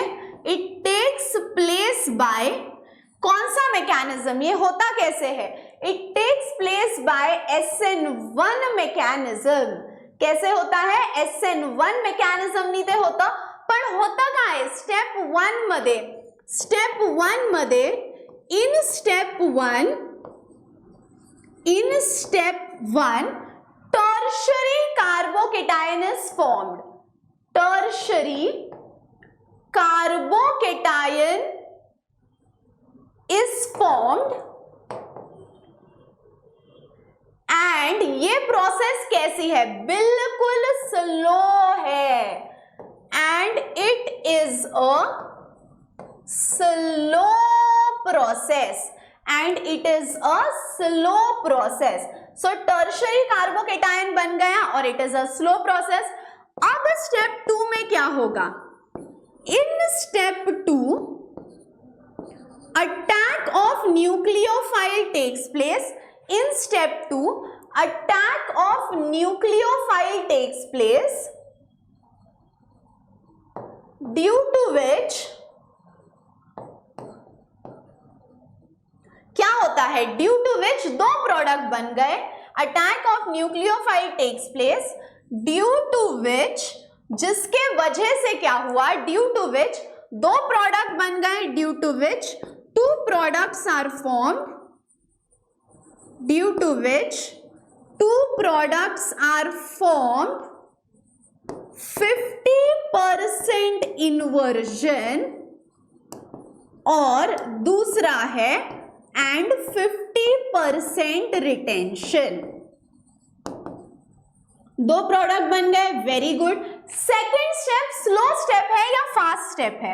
तो हम लिखेंगे it is a, second step is a fast step. Second step is a fast step. Second step एक fast step है, यहां तक कोई प्रॉब्लम नहीं नहीं नहीं नहीं। Second step is a fast step, यहां तक तो कोई दिक्कत नहीं है। लेकिन बॉस ध्यान से सुनो, सेकेंड स्टेप तो फास्ट स्टेप है, बट ये रिएक्शन हुई किसके प्रेजेंस में? तो हम उसको बोलेंगे it takes place in the presence of polar protic solvent. किसके प्रेजेंस में होता है? It takes place in the presence of polar protic solvent. समझ में आया सबको इधर तक? एकदम सिंपल है। सो ये it takes place in the presence, ये कौन करता है? कौन से मैकेनिज्म से होता है? SN1 mechanism. स्टेप 1 में कार्बोकेटायन बन जाता है, स्लो प्रोसेस है। स्टेप 2 में क्या हो जाता है? न्यूक्लियोफाइल बन जाता है, और सॉरी न्यूक्लियोफाइल अटैक करता है, और इस सेकेंड स्टेप में दो अटैक होते हैं, एक है इन्वर्जन, एक है रिटेंशन। सेकेंड स्टेप एक फास्ट स्टेप है और ये किसके प्रेजेंस में होता है? It takes place in the presence of polar protic solvent. Done. और ये रहा उसका मैकेनिज्म, ये एक्सप्लेनेशन एक्सप्लेन बोला है वो, और ये रहा उसका मैकेनिज्म। अब नेक्स्ट है conversion. How are the following conversions carried out? अब ये फॉलोइंग कन्वर्जन्स होते कैसे हैं? तो इस पहले कन्वर्जन में ध्यान से सुनो, इस पहले कन्वर्जन में क्या होगा? प्रोपीन टू 1-आइडोप्रोपेन बोला है। अब ध्यान से सुनना, जब भी कोई ग्रुप आपको बोल दिया जाए फर्स्ट पोजीशन पे लगाओ, जब भी आपको बोल दिया जाए कोई ग्रुप फर्स्ट पोजीशन पे लगाओ, तो आपको पहले करना होगा एंटी मार्कोनिक कर्व्स रूल। जब भी बोल दिया जाए कोई ग्रुप फर्स्ट पोजीशन पे लगाओ, तो स्टेप 1 होगी एंटी मार्कोनिक कर्व्स रूल करना है। कैसा होगा एंटी मार्कोनिक कॉज रूल? तो in the presence of HBr and H2O2, अब एंटी मार्कोनिक कॉज रूल में Br जाकर लगेगा फर्स्ट को, Br जाकर लगेगा फर्स्ट को, तो ये जाकर लग गया Br फर्स्ट को। अब उन्होंने 1-आइडोप्रोपेन बोला है, तो इधर आपको मैंने बोला ना आयोडीन बनाने के लिए नई वाली रिएक्शन है, यानी फिंकलस्टन रिएक्शन, तो यहां पे ले लो ड्राई एसीटोन, और अब in this case what will happen, ये वाला Na, ये वाला Br, NaBr बाहर निकल गया और उस Br के जगह आकर लग गया आयोडीन। समझ में आया? तो ये हो गया 1-आइडोप्रोपेन। सो स्टेप 1 में प्रोपीन ले लिया विद HBr, और HBr किसके प्रेजेंस में ले लिया boss? In the presence of peroxide. उसके बाद NaI ले लो, नई वाली रिएक्शन, NaBr बाहर और आयोडीन जाकर लगा उसके जगह। अब आते हैं हम सेकेंड वाले, प्रोपीन टू 2-नाइट्रोप्रोपेन। अब मेरे को बताओ, अब ये सेकेंड पोजीशन पे लगा है, तो अब हम एंटी मार्कोनिक कॉज रूल नहीं करेंगे, नॉर्मल रिएक्शन करेंगे। देखो ये रहा प्रोपीन, ये रहा प्रोपीन, 2-नाइट्रोप्रोपेन बोल दिया, तो अब इधर HBr तो ले लो, लेकिन पेरोक्साइड लेने की जरूरत नहीं है। क्यों नहीं है? क्योंकि पेरोक्साइड का मतलब है Br जाकर लगेगा फर्स्ट को, लेकिन आप पेरोक्साइड नहीं लोगे, इसका मतलब है Br जाके लगेगा सेकेंड को, Br जाकर लगेगा सेकेंड को, ये यहां जाकर लग गया Br, परफेक्ट। अब 2-नाइट्रोप्रोपेन बोला है, तो बॉस नाइट्रो के लिए हमको लगेगा AgNO2। क्या लगेगा? AgNO2। आहो बोला बाहर कौन निकनार? AgBr, ये निकल गया बाहर और Br के जगह जाकर लग गया NO2। चिंदी रिएक्शन है बॉस। देखो जब भी कोई ग्रुप फर्स्ट पे लगेगा तो पहले आपको एंटी मार्कोनिक कॉज करना है, Br फर्स्ट को लग गया, आयोडाइड बोला है यानी नई वाली रिएक्शन। सेकंड वाले में कोई ग्रुप सेकंड को लगाने बोला है तो पेरोक्साइड लेने की जरूरत नहीं है, सेकंड को जाके, ये देखो सेकंड को जाके लग गया Br, AgNO2 लो, AgBr बाहर लग गया, उसके जगह NO2 लग गया। अब नेक्स्ट है बेंजीन टू बाइफिनिल। अब ये देखो ये रिएक्शन हमने की है, ये बेंजीन नहीं है, क्लोरोबेंजीन है, ठीक है, इधर क्वेश्चन में करेक्शन है, क्लोरोबेंजीन टू बाइफिनिल, क्लोरोबेंजीन टू बाइफिनिल। अब कैसे करेंगे क्लोरोबेंजीन टू बाइफिनिल? तो ये रहा एक क्लोरीन, ये रहा एक क्लोरीन, ये रहा दूसरा क्लोरीन, और इसके साथ ले लो 2 यूनिट्स ऑफ सोडियम, इसके साथ ले लो 2 यूनिट्स ऑफ सोडियम। अब 2 यूनिट्स ऑफ सोडियम लेने से अच्छा और कुछ ले सकते हो क्या मैन? तो नहीं, 2 यूनिट्स ऑफ सोडियम ही लेना है। अब क्या होगा? एक Na एक Cl, NaCl, दूसरा Na दूसरा Cl, ट्वाइस NaCl। अब बॉस बाहर क्या निकल गया? तो इधर का एक Na एक Cl, NaCl, दूसरा Na दूसरा Cl, ट्वाइस NaCl। अब क्या बचा? तो बॉस ये रिंग बची, और ये 2 रिंग को हम बोलेंगे बाइफिनिल। क्या बोलेंगे? बाइफिनिल। सो 2 क्लोरोबेंजीन ले लो, 2 सोडियम, एक Na एक Cl, NaCl, दूसरा Na दूसरा Cl, ट्वाइस NaCl, 2 रिंग को कंपाइल करो और वो हो गया आपका बाइफिनिल। डन। चलो बढ़े आगे। ये देखो ये तीनों रिएक्शन समझ गए तुमको। अगर कोई भी ग्रुप फर्स्ट को लेना हो तो पहले anti Markovnikov's rule, second को लेना हो तो जरूरत नहीं है, फिर Br जाएगा सेकंड को और फिर AgNO2 ले लो, और ये हुई chlorobenzene to biphenyl. Take a screenshot guys, then let us move on to the next one. चलो डन। ओके, ये माइक और ये मैं इतनी बार फंसा देती हूँ ना एक दूसरे में। चलो next, see the next question. What is Grignard reagent and how is it prepared? Why are they prepared under anhydrous condition? अब पहले तो ग्रिगनार्ड रिएजेंट होता क्या है? तो RX आपने ले लिया। अब RX को हम क्या बोलेंगे? RX को हम बोलेंगे अल्काइल हैलाइड। अब अल्काइल हैलाइड की रिएक्शन कर लो Mg के साथ। Now what is the meaning of Mg? Mg को हम बोलेंगे मैग्नीशियम, किसके प्रेजेंस में ले लो? Dry ether. अब ये जो मैग्नीशियम है ये उस RX को देख के जेलस फील करता है, वो बोलता है मैं मेरी X को किसी और के साथ नहीं देख सकता। फिर ये Mg क्या करता है? उस R और X के बीच में जाके बैठता है, तो वो हुआ RMgX। अब इस RMgX को हम क्या बोलेंगे? R को हम बोलेंगे अल्काइल, Mg को हम बोलेंगे मैग्नीशियम और X को हम बोलेंगे हैलाइड। तो इसका नाम हुआ अल्काइल मैग्नीशियम हैलाइड। अब हम ये कैसे करेंगे? तो यहां पे ले लिया CH3Cl, उसके बाद उसकी रिएक्शन कर दो Mg के साथ। अब अगेन किसके प्रेजेंस में? ड्राई ईथर, उसी का एग्जांपल दे रही हूं। अब क्या होगा? ये जो Cl है ये किसकी X है? Mg की, तो ये हो जाएगा CH3MgCl। इसका नाम है मीथाइल। Mg को हम बोलेंगे मैग्नीशियम और Cl को हम बोलेंगे क्लोराइड। अब क्या होता है? तो बॉस इधर हो क्या रहा है? तुम लोग कॉन्सेप्ट समझ लो। What do you think is happening? What do you think is happening? चलो अब देखो, ये तो रहा ग्रिग्नार्ड बना कैसे। अब क्वेश्चन क्या है? Why are they prepared under anhydrous condition? अब आप बोलोगे मैम एनहाइड्रस का मतलब क्या है? तो बॉस एनहाइड्रस का मतलब है विदाउट वाटर मॉलिक्यूल। सो ग्रिग्नार्ड के रिएक्शन विदाउट वाटर मॉलिक्यूल क्यों होते हैं? अब इसके पीछे रीजन, रिएजेंट दोनों बोल रही थी, इसके पीछे रीजन ये है बॉस कि ग्रिग्नार्ड जो है वो बहुत ज्यादा रिएक्टिव है। सो ग्रिग्नार्ड जो है वो हाईली रिएक्टिव है। अब ग्रिग्नार्ड हाईली रिएक्टिव होने के वजह से क्या हुआ?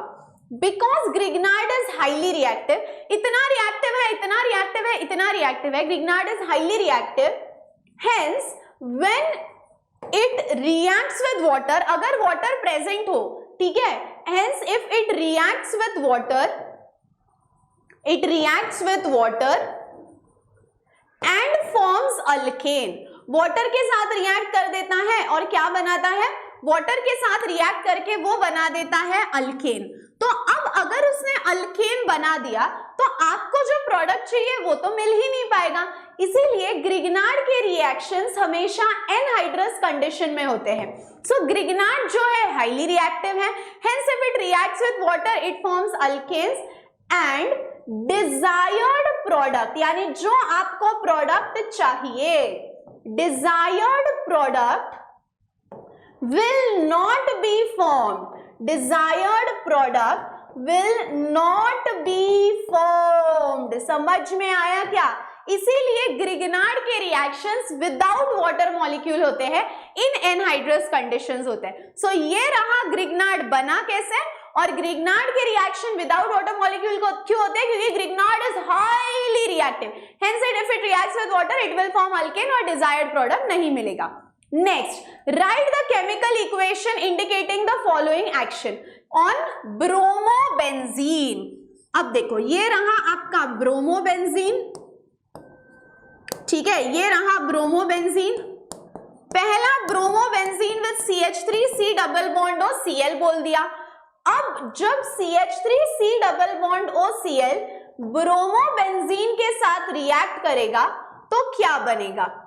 तो ये जो CH3C double bond O Cl है वो CH3C double bond O Cl यहां पर जाकर लगेगा ऑर्थो पे, दिस इज वन ऑप्शन, और फिर उधर का H और ये Cl यहां पर दे देगा HCl, this is one option. Ma'am दूसरा ऑप्शन क्या हो सकता है? बस दूसरा ऑप्शन ये हो सकता है कि ये जो C double bond O CH3 है ये जाकर लगेगा पैरा पे। So first option is CH3C double bond O, ये लगेगा ऑर्थो पे, एंड सेकेंड ऑप्शन इज कि वो लग सकता है पैरा पे। सेकेंड बोल दिया ब्रोमोबेंजीन विद फ्यूमिंग H2SO4। अब फ्यूमिंग H2SO4 कैसे होगा? तो ये रहा आपका ब्रोमोबेंजीन। अब फ्यूमिंग H2SO4 का मतलब है ये रहा H2SO4। अब हम इसको क्या करेंगे? OH और SO3 SO3H, ये ऐसे स्प्लिट होगा। अब ये जो SO3H है, ये अगर जाकर लग गए ऑर्थो को, ये अगर जाकर लग गए ऑर्थो को, तो ऐसे बनेगा SO3H। अब किसके जगह जाकर लग गए? H के जगह, तो H और ये वाला OH, H2O। This is one possible option. And what is another possible option? तो another possible option is कि ये जो SO3H है, ये जाकर लगेगा पैरा पे। क्लियर है? So these are the two options that are possible. अब उन्होंने थर्ड बोल दिया है, पहला बोल दिया था CH3C डबल बॉन्ड O के साथ, ये CH है, ये C डबल बॉन्ड O है, ठीक है, H नहीं है इधर। CH3C double bond O Cl के साथ, दूसरा फ्यूमिंग H2SO4 और तीसरा HNO3 के साथ बोल दिया। अब HNO3 के केस में क्या होगा? ये रहा आपका ब्रोमोबेंजीन। अब HNO3 के केस में ये जो HNO3 है, ये कैसे स्प्लिट होगा? तो बॉस ये स्प्लिट होगा O नोट 2 में। कैसे स्प्लिट होगा? O नोट 2 में। अब O नोट 2 में स्प्लिट होने के बाद क्या होगा? ये जो नोट 2 है, ये नोट 2 एक बार जाकर लगेगा ऑर्थो को, किसके पोजीशन पे लगेगा? H के। H और वो OH, H2O। This is one option. Another option is कि ये जो नोट 2 है, ये नोट 2 जाके लगेगा पैरा पे। That's it. So the first option is, ये देखो पहले वाले में CH3C double bond O Cl गया, एक बार ऑर्थो पे एक बार पैरा पे। सेकंड में उन्होंने बोल दिया SO3H, एक बार ऑर्थो पे एक बार पैरा पे, और थर्ड में जाएगा आपका NO2।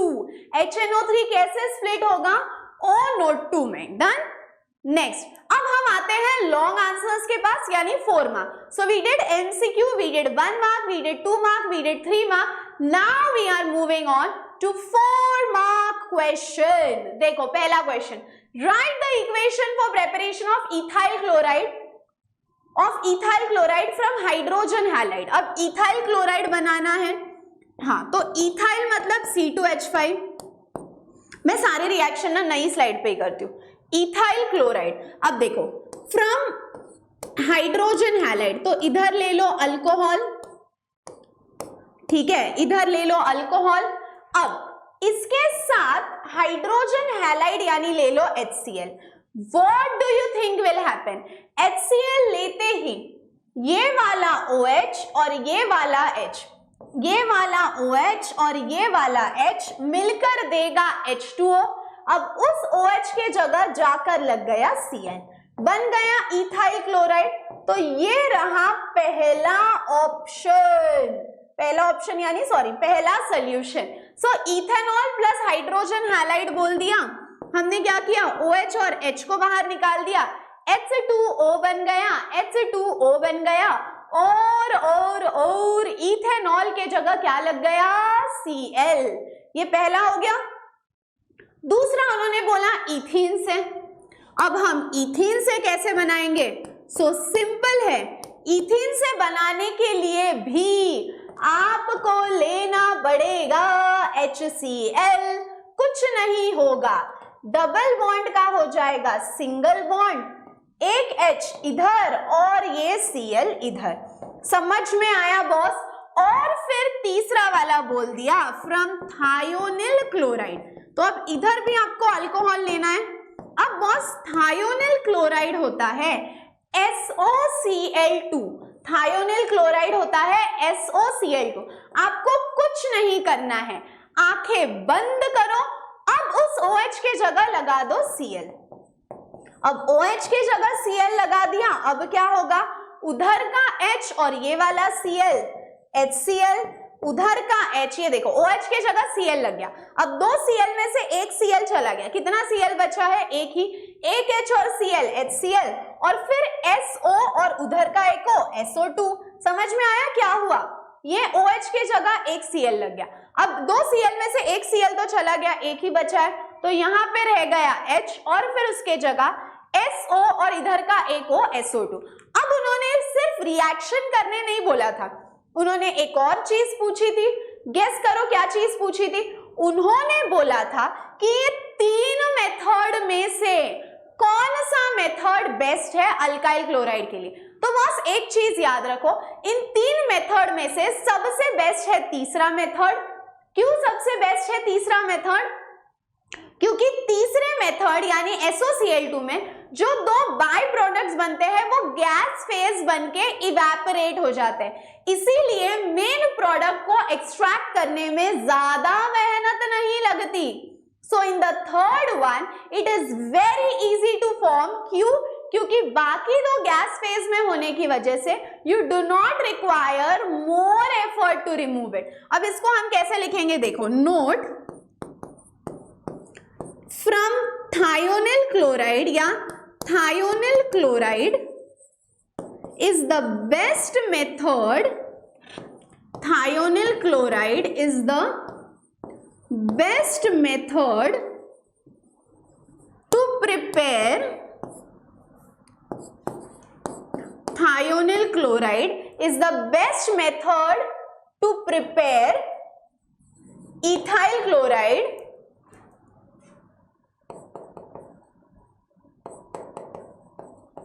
Q is the best method to prepare ethyl chloride as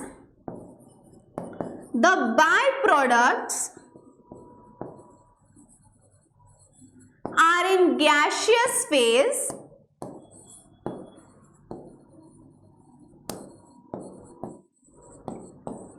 and it becomes easy to extract the main product. It becomes easy to extract the main product। Done boss, done boss, done boss, done boss, done। So ये तीन से अपने को बनाने बोला था और पूछा था which of these is the preferred method। तो हमने बोला भैया जो तीसरी वाली है वो है बेस्ट मेथड, क्योंकि बाय प्रोडक्ट मिलते हैं गैसियस फेज में and that is why it is easy to extract. बढ़े आगे, नेक्स्ट, मुझे पानी पीने दो अभी, रुको।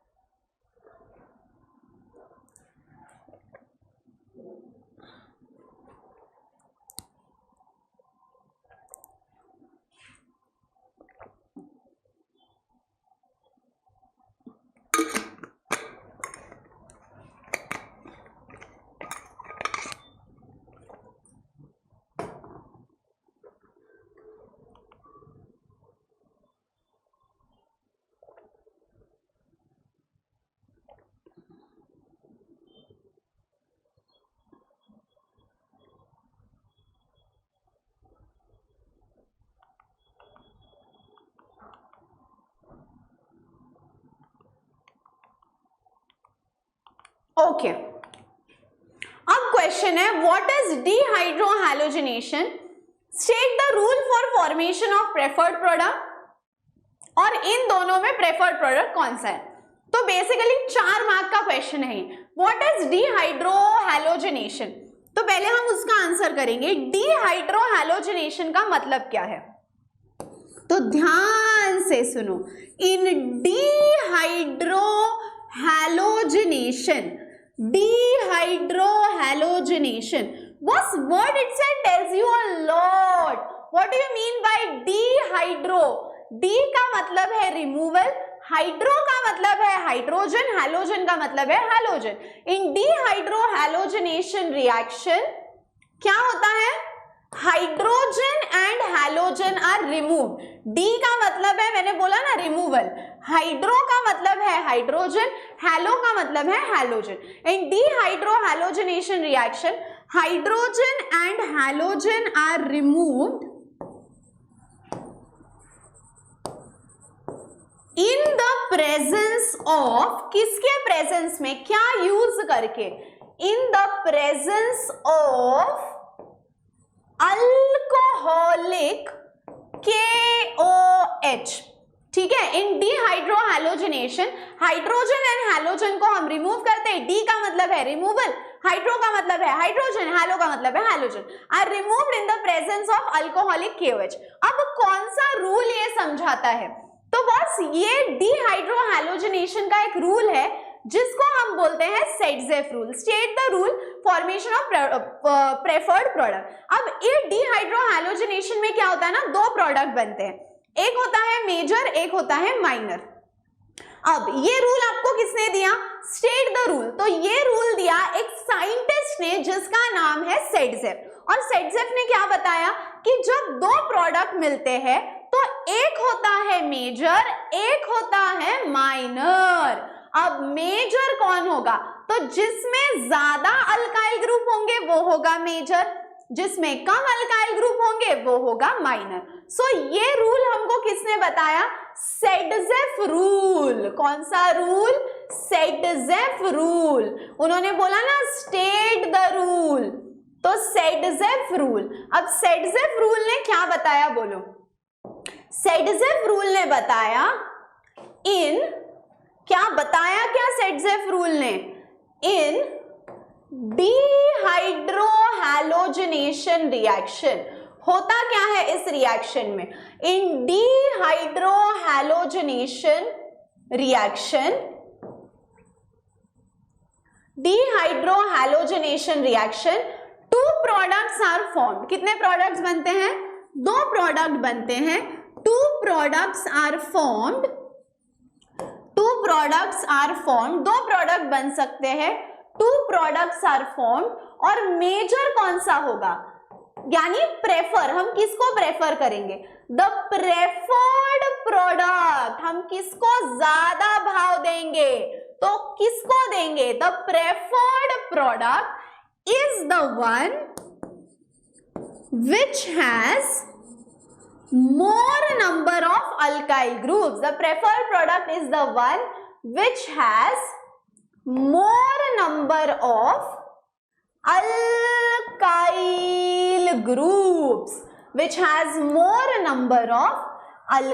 groups, ये किसने बोला, सेडजेफ ने। तो ये हो गया आपके क्वेश्चन का सेकेंड पार्ट। पहला पार्ट था व्हाट इज डिहाइड्रोहैलोजिनेशन, यहां तक। दूसरा state the rule for formation of dehydrohalogenation, okay, ये दूसरा सेडजेफ। अब तीसरा उन्होंने बोला है इन दोनों का डिहाइड्रोहैलोजिनेशन कराओ। पहला है 2-क्लोरो 2-मिथाइल ब्यूटेन। अब 2-क्लोरो 2-मिथाइल ब्यूटेन का कैसा करेंगे, तो ब्यूटेन मतलब 4 कार्बन, ब्यूटेन मतलब 4 कार्बन, ये रहा 2-क्लोरो, ये रहा 2-मिथाइल। अब इसका करना है डिहाइड्रोहैलोजिनेशन। कैसे करेंगे, ब्यूटेन मतलब 4 कार्बन, सेकेंड को क्लोरीन, सेकेंड को मिथाइल। ये CH2 को मैं ऐसे लिखती हूं, ये देखो, ये CH2 को ऐसे लिख दिया, ठीक है, और ये CH3 को ऐसे लिख दिया। क्या ही फर्क पड़ेगा, 4 कार्बन है, सेकेंड को क्लोरीन है, सेकेंड को मिथाइल है, 2-क्लोरो 2-मिथाइल ब्यूटेन। अब इसकी रिएक्शन आपको करनी है अल्कोहलिक KOH के साथ। अब रूल ध्यान से देखो, क्लोरीन जिस कार्बन को प्रेजेंट है वो है अल्फा कार्बन, और क्लोरीन के पड़ोस वाले होते हैं बीटा। सो क्लोरीन जिसको अटैच्ड है वो है अल्फा और उसके बाजू वाले हैं बीटा। K और Cl मिलकर देगा KCl, यहां तक कोई प्रॉब्लम नहीं। K और Cl मिलकर देगा KCl। अब ये जो OH है ये एक बार इस बीटा का हाइड्रोजन के पास जाएगा और मिलकर बना देगा H2O। समझ में आया क्या हुआ, देखो K और ये Cl KCl और OH और इधर वाला H मिलकर देगा H2O, OH और उधर वाला H मिलकर देगा H2O। अब क्या हो गया, अब ये दोनों तो चले गए, Cl भी गया, H भी गया, डबल बॉन्ड आ गया। इधर नीचे का CH3 एज इट इज, उसके बाद ये दो H एज इट इज और इधर का CH3 as it is. So basically ये दो में डबल बॉन्ड आया क्योंकि Cl गया H गया, इन दोनों में डबल बॉन्ड आया, बाकी एज इट इज। अब there is one more possibility, इधर का H बोलता है यार मैंने क्या किया, मुझे भी तो बाहर जाना है, तो there is one more possibility. क्या हो सकती है एक और पॉसिबिलिटी, ये देखो यहाँ पे तो H2O और KCl निकल गया। अब दूसरी पॉसिबिलिटी मैं यहाँ पर लिख रही हूँ, K और ये वाला Cl बाहर निकल गए KCl, अब OH और ये वाला H बाहर निकला। अब अगर राइट साइड का H बाहर निकला तो आपका प्रोडक्ट कैसे बनेगा, देखो CH3, ध्यान से सुनो, ये Cl तो चला गया, नीचे का CH3 एज इट इज। अब इन दोनों में आएगा डबल बॉन्ड, नीचे का H और इधर आ जाएगा CH3। सो बेसिकली अगर इधर का H और Cl निकला तो इन दोनों में डबल बॉन्ड, अगर इधर का H और Cl निकला तो इन दोनों में डबल बॉन्ड, तो दो प्रोडक्ट बनते हैं। अब तुमको ना मैं एक ट्रिक बताती हूँ, जब दो प्रोडक्ट बनते हैं मेजर और माइनर कैसे आइडेंटिफाई करें।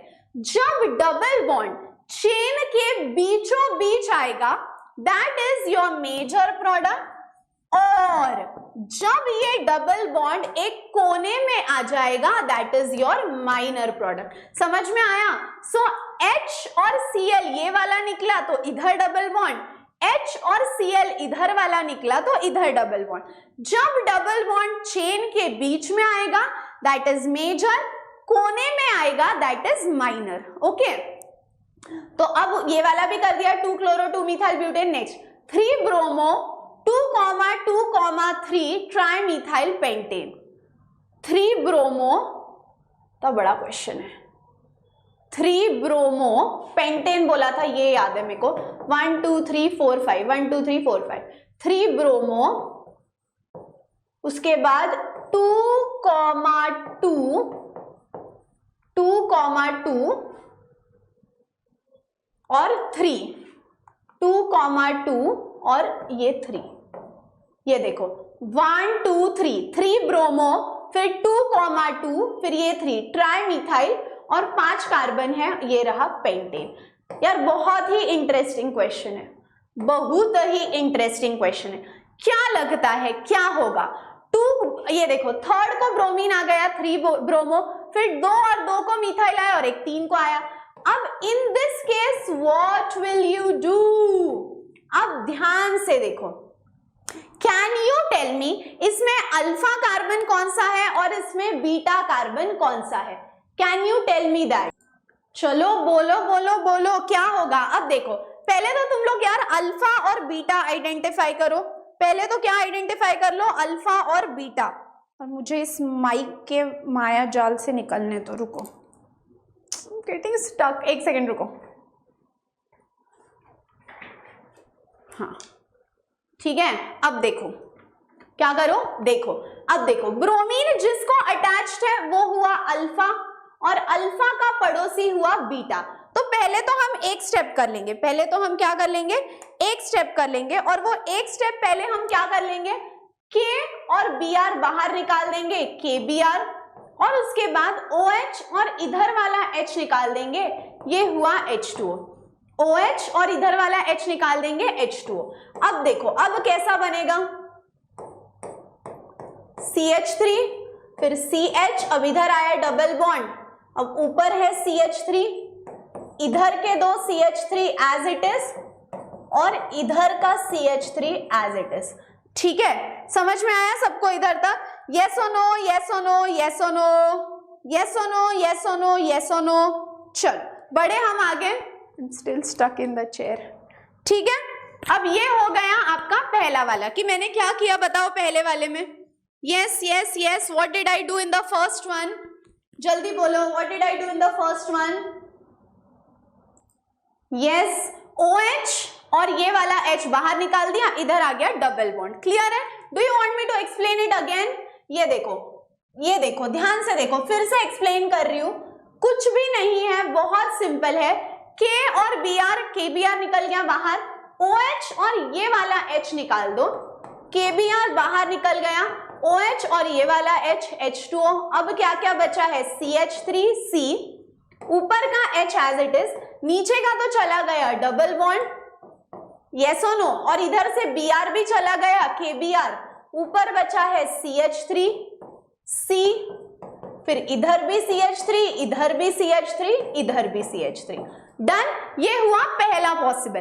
अब व्हाट इज अनदर पॉसिबिलिटी? ये तो एक प्रोडक्ट हुआ, दूसरी पॉसिबिलिटी क्या है? दूसरी पॉसिबिलिटी है K और ये वाला Br बाहर निकलेगा, KBr, और OH के साथ ये ऊपर वाला H निकलेगा। तो पहला तो आप समझ गए, ठीक है, पहला तो आप समझ गए। अब दूसरे वाले में ध्यान से देखो क्या होगा। ये देखो, ये K और ये Br बाहर निकल गया, और OH के साथ वो ऊपर वाला H निकलेगा। तो दूसरा कैसा बनेगा देखो, CH3C, इधर एक H, इधर एक H। अब उसके बाद यहां से नीचे से Br चला गया, ऊपर से CH3 का एक H चला गया, तो वो हो गया डबल बॉन्ड CH2, फिर C, इधर भी CH3, इधर भी CH3 और इधर भी CH3। समझ में आया? सो सेकंड वाले में मैंने क्या किया, ये ऊपर का H और OH, H2O और ये Br। अब what can be the name of the product?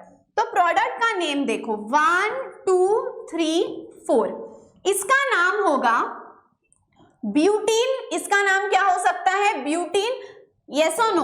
तो 4 कार्बन है और फर्स्ट को डबल बॉन्ड है, 1 2 3 4, 4 कार्बन है, फर्स्ट को डबल बॉन्ड है ब्यूटीन। सेकंड को आप देख सकते हो 2 कार्बन अटैच्ड है, तो 2 इथाइल।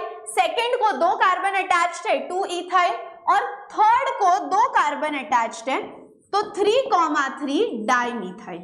समझ में आया? थर्ड को 2 कार्बन अटैच्ड है, तो 3,3 डाइमिथाइल। डन। उसके बाद अब नेक्स्ट देखो, observe the following compounds and answer the question, identify the type of alkyl halide. पहले वाले में अल्काइल डायरेक्टली रिंग को अटैच्ड है, तो ये हो गया हैलोअरीन, और दूसरे वाले में ब्रोमीन ऐसे कार्बन को अटैच्ड है जिसने सिंगल बॉन्ड बनाया, तो वो हो गया आपका हैलो अल्केन। तो अब वो मैं यहां पे लिख देती हूं, ठीक है। देखो फर्स्ट वाले में ए हुआ आपका हैलोअरीन, ए हुआ हैलोअरीन, और जो बी है उसको हम बोलेंगे हैलो अल्केन। कोई प्रॉब्लम इधर तक नहीं? Very good. ये हुआ हमारा फर्स्ट क्वेश्चन का आंसर। क्या था? हैलोअरीन, हैलोजन रिंग को अटैच्ड है, ये हुआ हैलोअरीन, और हैलोजन सिंगल बॉन्ड को अटैच्ड है, hello alkane. Next, explain the nature of CBr bond in the halide. अब इधर ब्रोमीन रिंग को अटैच्ड है और रिंग होती है sp2 हाइब्रिडाइज्ड, तो हम यहाँ पे बोलेंगे bromine is attached to sp2 hybridized carbon, और यहाँ पे ब्रोमीन अटैच्ड है सिंगल बॉन्ड को, तो bromine is attached to sp3 hybridized carbon. Bromine is attached to partial double bond, मतलब बेंजीन को अटैच्ड है तो sp2 को अटैच्ड है।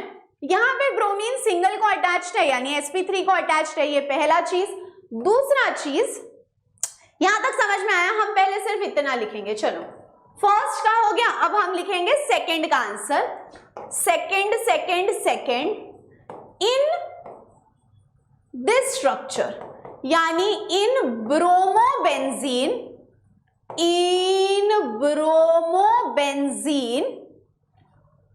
हैलोजन इज अटैच्ड टू, किसको अटैच्ड है? Halogen. Halogen is attached to, किसको अटैच्ड है? Halogen. Halogen is attached to sp2 hybridized carbon.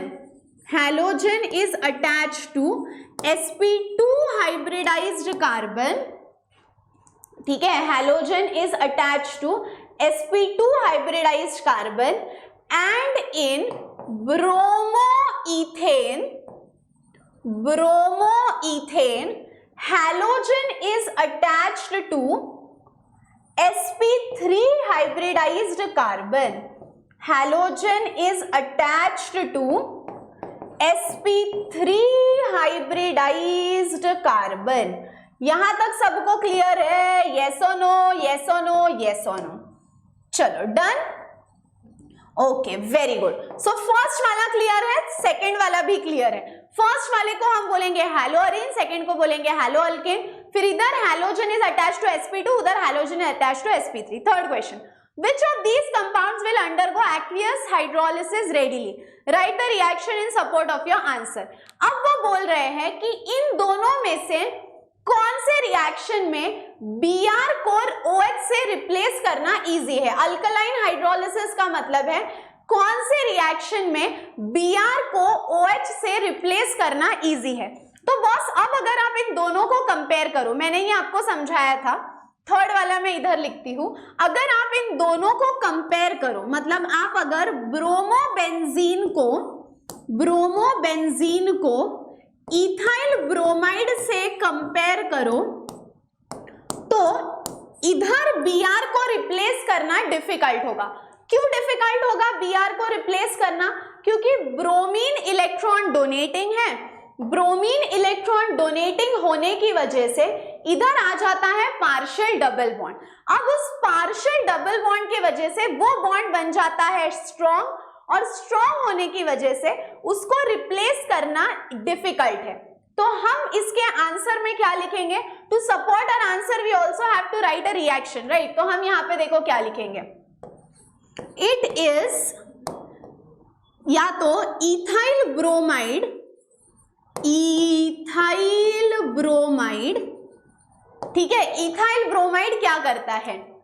Easily undergoes, ethyl bromide easily undergoes, ethyl bromide क्या करता है? It easily undergoes alkaline hydrolysis, easily undergoes alkaline hydrolysis. What is the reason? क्यों easily undergoes alkaline hydrolysis? Due to easily undergoes alkaline hydrolysis, but it is difficult in bromobenzene, it is difficult in bromobenzene as bromo, हमने पीछे reason भी लिखा था, as bromobenzene shows, क्या दिखाता है? Positive resonance, यानी वो इलेक्ट्रॉन देता है, shows पॉजिटिव रेजोनेंस, और इसीलिए उधर पार्शियल डबल बॉन्ड कैरेक्टर आता है, hence partial double bond character is observed, hence partial double bond, hence partial double bond character is observed. समझ में आया? इसीलिए हम इजीली इथाइल ब्रोमाइड को रिप्लेस कर सकते हैं, लेकिन ब्रोमोबेंजीन वाले को नहीं कर सकते। अब इसकी रिएक्शन हम कैसे लिखेंगे? देखो, C2H5Br, उन्होंने बोला ना write a reaction to support your answer with aqueous KOH, alkaline hydrolysis, यानी ये हो गया आपका alkaline medium, basic medium, K और Br बाहर चला गया, KBr, और अब क्या क्या बचा? Br के जगह आकर लग गया OH, ये हो गया इथेनॉल। समझ में आया? तो ये हुआ आपका आंसर। अच्छा, अब ये तो 4 मार्क के लिए हो गया। अब ना there are few points which I think from the chapter are important, जो अभी इसमें मेंशन नहीं थे, which is one definition of enantiomers and there is one more definition of optical activity और dehydrohalogenation of 2-chlorobutane। ये 3 question important है जो mention नहीं थे। इनैंशियोमर का मतलब है वो एक दूसरे के मिरर इमेजेस है, they are mirror images of each other, ठीक है, बट एक मिरर इमेज दूसरे मिरर इमेज के पीछे छुप नहीं पाता, उसको हम बोलेंगे non superimposable mirror images. तो हम यहाँ पे लिखेंगे इनैंशियोमर्स आर, क्या है इनैंशियोमर्स? सो इनैंशियोमर्स आर ऑप्टिकल आइसोमर्स, दिखने में बिल्कुल सेम है, आंखों को दिखने में बिल्कुल सेम है, आर ऑप्टिकल आइसोमर्स, लेकिन वो कैसे है?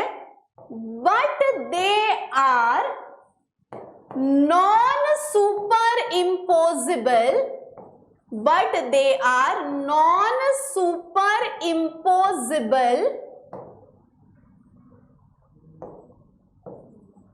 non-superimposable mirror images of each other। ठीक है, सब कुछ सेम है लेकिन non superimposable mirror images of each other. इसको हम बोलेंगे optical isomers which are non superimposable mirror images of each other. ये हुआ इनैंशियोमर। फिर आता है ऑप्टिकल एक्टिविटी की एक डेफिनेशन।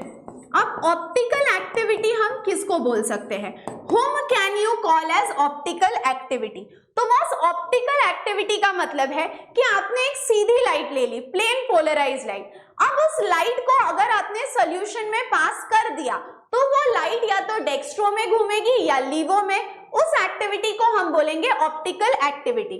यानी आपने एक लाइट ले ली, अब वो लाइट या तो घूमेगी डेक्स्ट्रो में या तो वो लाइट घूमेगी लीवो में। ठीक है, ये देखो ऐसी लाइट ले ली, सीधा सीधा सीधा सीधा, ये है प्लेन पोलराइज लाइट, सोल्यूशन में डाल दो, या तो वो घूमेगी क्लॉकवाइज या तो वो घूमेगी एंटी क्लॉकवाइज, उसको हम बोलेंगे ऑप्टिकल एक्टिविटी। तो इसको हम कैसे लिखेंगे, ध्यान से सुनो, the ability of a solution, the ability of a solution to rotate, the ability of a solution to rotate the plane polarized light, हम plane polarized light को घुमा सकते हैं, the ability of a solution to rotate the plane polarized light either in the dextro यानी clockwise, either in the dextro or levo direction, either in the dextro or levo direction is termed as optical activity। तो हम किसको बोलेंगे optical activity, कि अगर वो solution उस light को डेक्स्ट्रो यानी क्लॉकवाइज या लीवो यानी एंटी क्लॉकवाइज में घुमा पा रहा है, सो वो सोल्यूशन हुआ optically active. The ability of a solution to rotate the plane polarized light either in the dextro और लीवो डायरेक्शन। उसके बाद एक और डेफिनेशन, आप बोलोगे मैम आपको याद आते जा रहा है, आप लिखते जा रहे हो, बस एक और डेफिनेशन फिर एक लास्ट क्वेश्चन है। रेसिमिक मिक्सचर हम किसको बोलेंगे, तो रेसिमिक मिक्सचर मतलब एक लाइट घुमाती है डेक्स्ट्रो को, एक लाइट घुमाती है लीवो को, दोनों का मिक्सचर ले लिया तो रेसिमिक मिक्सचर। तो इसको हम कैसे लिखेंगे, equimolar mixture of dextro and levo rotatory compound, equimolar mixture of dextro and levo rotatory compound due to which जिसके वजह से वो घूम ही नहीं पाता, due to which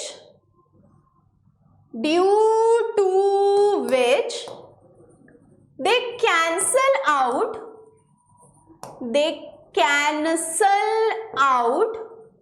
each other's rotation,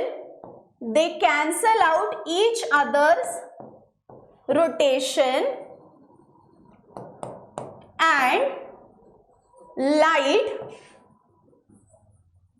does not rotate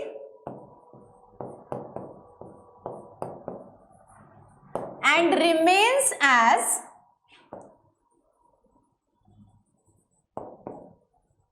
plane polarized light, उसको हम बोलेंगे racemic mixture. So what do you mean by racemic mixture, equimolar mixture यानी डेक्स्ट्रो और लीवो का इक्वल ले लो, equimolar mixture of dextro and levo rotatory compound, जिसकी वजह से ना लाइट इधर जा रही है ना इधर जा रही है, दोनों एक दूसरे के रोटेशन को कैंसिल आउट कर रहे हैं और लाइट सीधी रह रही है, which is a racemic mixture. और एक लास्ट क्वेश्चन मैंने क्या बोला था, dehydrohalogenation of 2-chlorobutain, dehydrohalogenation of 2-chlorobutane, dehydrogenation of 2-chlorobutane। अब ये तो सिंपल है, हम लोग ने अभी किया, बट इसमें क्वेश्चन आता है इसलिए मुझे ये करवाना था। देखो 2-chlorobutane यानी ऐसा, इधर H H H H H H H H H, ठीक है। अब हम क्या करेंगे, देखो अब इसके साथ हम ले लेंगे अल्कोहलिक KOH, ठीक है। अब ये K और ये Cl मिलकर देंगे KCl, ये K और ये Cl मिलकर देंगे KCl, और OH और इधर का H निकाल लो। K और Cl ने तो दे दिया KCl, K और Cl ने तो दे दिया KCl, अब OH और उधर का H निकाल दो, HCl हो गया, इधर आ गया डबल बॉन्ड और ये हो गया ब्यूटीन। समझ में आया सबको? सो अगर ये वाला H और Cl निकला तो फर्स्ट में आएगा double bond. Now there is another possibility. What is another possibility? OH और ये वाला इधर वाला H निकले। अब OH और इधर वाला H निकल गया तो इन दोनों के बीच में आएगा डबल बॉन्ड। सो ये बन गया ब्यूट 1 इन, ये बन गया ब्यूट 2 इन। सो Cl और K निकला KCl और इधर का H, तो फर्स्ट और सेकंड में डबल बॉन्ड। अगर इधर वाला निकला तो सेकेंड और थर्ड में, ब्यूटीन। अब सवाल उठता है कि यार मैम मेजर कौन सा है, माइनर कौन सा है? तो यार इसके लिए तो मैंने एकदम फर्स्ट क्लास ट्रिक बताई है। जब जब डबल बॉन्ड बीच में आएगा, एकदम ध्यान से सुनो, ऐसा जुगाड़ है ना बॉस ये कि अगर सीटी में क्वेश्चन आता है तो ये जुगाड़ से तुमको बाकी ऑप्शंस पढ़ने की भी जरूरत नहीं है। सो दिस जुगाड़ इज वेरी वेरी इंपॉर्टेंट, ठीक है? हमको कहीं नहीं देखना है, जो मेन फोकस है बस वही देखो। अरे क्या है फोकस? तो बॉस डबल बॉन्ड है अपना फोकस। अब पोजीशन मैटर्स। मैम किसकी पोजीशन? तो अरे बॉस डबल बॉन्ड की पोजीशन। तो अगर अब ये डबल बॉन्ड, ध्यान से सुनो, अगर अब ये डबल बॉन्ड चेन के सेंटर में आता है तो बॉस सेंटर को हम बोलेंगे मेजर। अरे बोलो बोलो, क्या बोलेंगे? सेंटर में आया तो मेजर, और अगर कोने में जाके बैठ गया तो बॉस उसको हम बोलेंगे माइनर। अब सवाल ये है कि मैम ये बोला किसने? तो बॉस ये बोला है सेडजेफ बाबा ने। किसने बोला? सेडजेफ बाबा ने। उसने क्या बोला? Preferred product is the one which will have more number of alkyl group. So preferred का मतलब है मेजर। सो जब जब डबल बॉन्ड सेंटर में आएगा दैट इज योर मेजर, जब जब डबल बॉन्ड कोने में जाके बैठेगा वो हो गया आपका माइनर। डन डना डन। तो boss these were your PYQs of halogen derivatives of alkane. Solid state के ऑलरेडी डाल दिए गए हैं। सेकेंड चैप्टर है हैलोजन। अब थर्ड चैप्टर कौन सा चाहिए PYQs के लिए कमेंट करके बताओ। और ऐसे ही पूरे PYQs पे boss 1 mark, 2 mark, 3 mark, 4 mark पूरा का पूरा पेपर हम यहाँ पे करेंगे, ठीक है? So do comment and let me no next chapter कौन सा चाहिए। और फिर ऐसे ही हम मिलते हैं नेक्स्ट वीडियो में। तब तक हंसते रहो, खेलते रहो, खुश रहो, be positive and keep smiling. Bye bye.